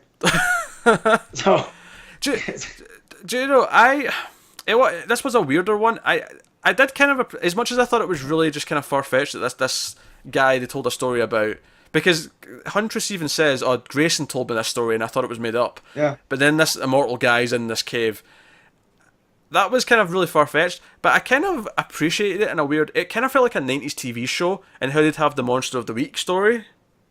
And this was just the random Monster of the Week. It kind of gave me that vibe. It was weird. I would have liked it without Batgirl. Like, if they could have just focused on that, on just Blackfire. I kind of agree with that. Yeah, that was the stronger stuff. Was the campfire stories, like Canary being pissed that she doesn't have her phone, because they want to have an authentic experience. That was the better part of the issue. The Batgirl stuff was just kind of like, here's some random fighting and one-liners from characters. And I thought Batman's dialogue was a bit weird. He didn't really sound like Batman. Some of his phrasing just sounded off. Yeah. So, I'd agree this was kind of a weaker issue, but not without some bits of charm here or there. Yeah. I just, again, on a busier, or on a less busy week. Well, it sounds like you're dropping Titans, so, I mean, you freed up one slot. Yeah. But maybe Birds of Prey is the other one. But you seem to be enjoying Superwoman, so that's nice. I'm glad I talked you back into that. Once it got out of all of that with Superwoman, all of that Lana kind of drama, not knowing what to do. Now that she's back being Superwoman, it's fun again. So yeah, that's fair. And I like Kate Perkins. I typically like Birds of Prey as well. I think this was just this one. I feel like this was doing what Larson does on Batgirl, where between the arcs they wanted this one shot, but it just didn't like pull off in the same way. Yeah. So, not terrible though. I don't regret reading it by any means, but certainly in the lower end of the books this week. So that's the last book. We have concluded all 13 books in total, which takes us on to our favourites of the week and rankings and panels and all that kind of thing. And we always start with best panel of the week. Oh dear. I've got a lot to pick from, and I don't have one ready. So I have mine. Matt, jump right in. Yes, mine is from Action Comics, 987, and it's where Superman flies in and saves the immigrants, and it's a classic Superman image. It's him with the bullets bouncing off of his chest, and because that's what he does. He comes in and he saves the day. And it doesn't get more simple than that. I think that's fair. That's fair, and also screw Fox News because. That too. Well, obviously. Double down on that sentiment. Yeah. Connor, panel? I have to go with that 2-page spread of all the evil Batmen appearing. That's an easy one too. I think, like I said, low-hanging fruit, but it's a great image. I was mildly tempted myself. It was kind of in the running. I'm actually going to go with a panel from Mr. Miracle. I'm just struggling to decide which one. Basically, I'm wanting one of the ones of Grady Goodness in the dark with just the red light of her gun or the candle. But the problem is they flow so well that there's not an individual panel that sticks out. Yeah, I agree. That is the problem I'm having. Yes. So I'm going to kind of cheat and just say that sequence because it's just kind of fair enough how it is. But it was just in terms of like pure like just I'm in the scene with the characters feeling. That was the one that really hit me with that this week. So That's what I'm going with. Which will take us on to best cover of the week. Which I'll go to Connor first for this one. Shit. I was going to go first. Then I realised I didn't have an obvious choice. So I'm. No, I don't think there is an obvious choice this week. I might go with Mr. Miracle, actually. I think that's a pretty strong cover. It's a strong image. Yeah, that's pretty fair. I do think it's quite funny, though, how that and Detective look very similar when they're side by side. They do. Do you know what? Now that you mention it, I can see it. That's kind of amusing. Oh, dear. None of them are really super standing out to me as... I'm tempted to go with Teen Titans just because I'm pretty sure that's Cedric that did that. It is Cedric, yeah. Yeah, and I like the variant a lot more on that Teen Titans. That's the one I picked up on. I'll tell you what, if we were picking variants, the variant for Supergirl these past few issues have been phenomenal. Do you know what? On the Titans, the Teen Titans, usually I don't have to specify, but they're in the same bloody week this month. Yeah. I think Cedric, like the Batman who laughs staring out in the background is great.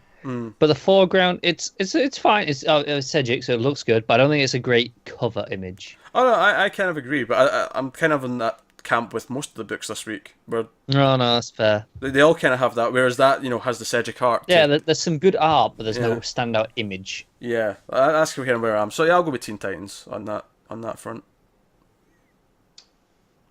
I'm going with Action Comics. It's just the Superman logo, but it says Hope. Yeah, and to it's be fair, also I got the lenticular as well. Yeah, that's what I was going to say. That like change into the Oz thing, doesn't it? Yeah, so when my shop handed me my pull box, and that was massive this week because 12 issues. You hurt your back going out the shop. Yeah. So my guy's showing me what I got, and he saves Action for last, and he put aside a lenticular even though I didn't ask for it. He didn't charge me any extra for it because they only got a few of them. And yeah, so it held it kind of special. It was cool seeing it in person for the first time. Obviously the logo changes. Does it say anything else instead of Hope? I'd have to go grab it. No, fair enough. Never mind. It just changes the graphic with the people. Yeah.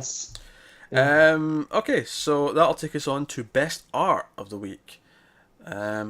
I suppose I'll go first. It's probably obvious for me though. Mr. Miracle is my best art of the week. Like I say, mood and atmosphere, facial expressions, storytelling that didn't even need the words. I was just engrossed the entire time because of it. So, Mr. Miracle, Matt. Yeah, a lot of decent art, but Mr. Miracle does take it. I was tempted to go with Supergirl or even Action because I really like those two. But then the stuff in Detective was also really good, and then Metal. But yeah, Mr. Miracle's next level. I will. Obviously, I agree with Metal, but I agree with Supergirl there. Actually, Supergirl. I like Segovia. Yep. Connor.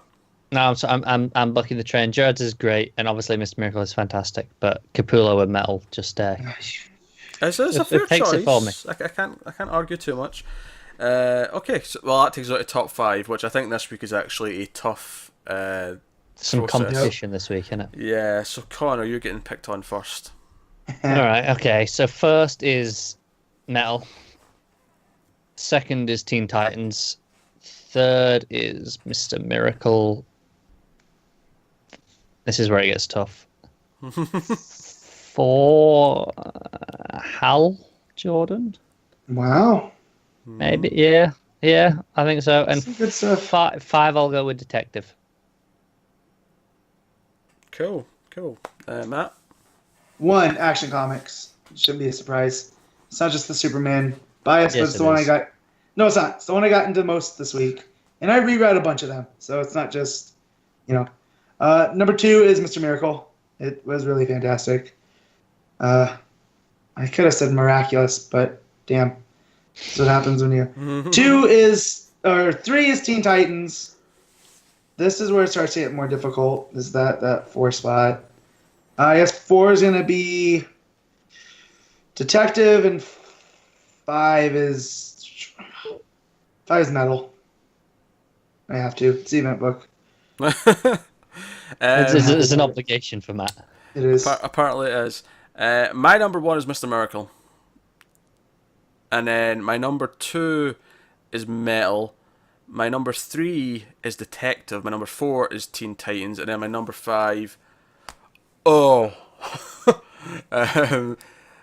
Which one gets that final spot? That's the thing. Like, I feel like, I feel like Flash, Supergirl, New Superman are all... Do you know what the real problem is? Once you get to that final spot, you pick one, they're like, okay, these are kind of equal, but I've got to pick one. But the rest they don't even get the top 5. They're just left out. Well, that's the thing. When you've read 12 books this week, like I did, top 5 really means something because I'm leaving 7 out. Yeah. But I think I will have to go... I think New Superman was more consistent, but I'm going to go with Supergirl because that Mr. Bones reveal just puts it over top. Pretty cool. Yeah, it was. It was pretty cool. That's my reasoning for that. And New Superman got quite high last time, so divvy the love up a little bit, spread it out. So there you go. That is this week's favourites, and everyone picked a different number 1, which I actually expected that this week. I thought it was so varied and with so many strong books throughout that I thought, we're going to actually have a lot of different. So the unanimous books only tend to come in the week where there's a standout book above everything else. And while this week there was a lot of good books, a lot of great books, but nothing that was like, no, this is clearly much better than everything. Mm-hmm. Yeah. Or you could just phrase it as there was like 4 standout books, so like which one got number 1 from any of us was just kind of up in the air. So that'll leave me to tell you what is coming next week. And after this week, it feels almost quiet. We have Batman the Red Death number 1, which is the first of the one-shots, along with Nightwing number 29, which is the next part of the Gotham Resistance crossover, so those will be... I'll be reading those first. Yes, those will be the headlining books at the start of the show. And then we also have Aquaman number 28, Batman 31, Batwoman number 7, Green Arrow 31, Green Lanterns 31, Superman 31, Super Sons number 8, and I'm not sure if anyone's checking it out, but we do have Wonder Woman Conan number 1. Who are you talking to? Of course I'm going to check it out. Alright, Matt's definitely checking it out. Maybe Connor will as well. I'm good. I have zero connection to Conan, so it's very, very hard to get excited about this. He carries a sword. It's great. He wears little clothing. Okay, Matt's priorities have been... Look, I can't argue with Matt's logic, but I'm not wearing pants right now. Do you know what the sad part is? I believe him. Oh, I believe him. I don't have to. I don't. I've become Donald Duck in that way. I mean, here, to be fair, like, no one has any proof that any of us have ever been wearing anything in the lower half, ever. I've gotten up a couple times to go deal with issues. So true. But the Wonder Woman Conan is written by Gail Simone. So That's true. Yeah. Art by Aaron Lopresti. Yeah. Do you know what else is next week? On Saturday is Batman Day / Harley Quinn Day. / Harley Quinn Day, yeah. But yeah, so they've got there's a bunch of special things out. I mean, I'll be there punching adults that wear those paper masks right in the face. Yeah, it is worth mentioning the actual day of like Harley Quinn's birthday was this past week. I'm sure she turned 25. Cool. Yeah. Hey. So yeah.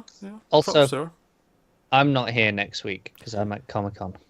That is very true. You're at a convention. You've got a friend staying over all weekend, so Connor is not around next week, so he misses next week's books. But if he's nice to us, he might read them all and quick enough to send in his top 5 and such. I don't know if I'll get quite that far. Priorities will be Nightwing, because obviously it's part of the crossover, and Red Death. Maybe send your thoughts in so we can... Yeah, those will be the priorities, because obviously I don't want to miss those ones more than anything else. That's fair. So that was the thing, because we thought you might not make it back for this episode. I was like, oh, that's kind of shit. He's going to miss 2 in a row because we knew you weren't going to be here next week. Yeah. So that's cool. What we will tell you about though is if you are on Patreon, if you are a patron for us on Patreon, our monthly episode went up this week. Me and Connor read and talked about Justice, the Alex Ross, Jim Krueger story. We were divided on our opinions somewhat. So we had a little bit of a fight on that one. So interesting discussion. So that's there. If you're a $5 patron or above, you have access to that. That went up this week. That's our second episode. I think it was a good discussion. So do check it out. If you don't get, I don't know I think people can set their notifications on Patreon if they get notified or not. So if you don't get notifications, I'm telling you now, so you know for sure it's there. So go have a look there. It was a nice lengthy one as well. It was a nice 90-minute discussion. So you can go and have a look at that. And essentially it boiled down to Peter was wrong. That's what I took away from that hour and a half. No, I think you're in a different universe here, Connor. Like, something's tangented here on the timeline. This is how I remember it. So. I want to launch him at the Rock of Eternity. But he's not antimatter, he's dark matter. You can't do that. He's ginger matter. No, he's ginger antimatter because ginger don't matter. That's what happens when you combine dark matter and antimatter. You end up with ginger matter. The gingers will rise. That's the threat they're trying to avoid by not mixing them. Gingers. Yeah, exactly. So Wally West had a heart attack. So where was it going? Yeah, so plugging stuff. So yeah, that went up this week. So if you want to support us on there, if you're not a patron yet, you can go over to patreon.com/MailFuzzTV, and you get some bonuses for the comic stuff, but you also get bonuses for all the YouTube stuff we do as well. We do movie reviews, TV reviews. We kind of pair off for all those, so. But yeah, so check out stuff. Like, subscribe. Let us know what you thought of this week's books. Comments below on YouTube. Or you can tweet at us at DC Comics Podcast. If you want to get us individually on Twitter, Matt, where are you? At Matt of Steel 57. Connor? At Connor94. And I'm at Wibble89. So you can do that. Have I forgotten anything? No, I think that's everything. I think I've plugged it all. Good. It's been hard to tell because it's been a long episode. Thanks for watching, guys. We will be back next week, or at least me and Matt will be, to talk about the Red Death and more metally things, and hopefully Matt's happier. And also stuff in metal, not just Connor, because he is the Red Death. Yes. I'm going to have way too much fun next week. It's a great nickname. I'll take it. The Red Death. Yeah. With that said, guys, thank you very much for watching and or listening. We always appreciate it. It's great to have you here. Thanks for watching, guys. We will see you next time, and always remember, never get lost in the Speed Force.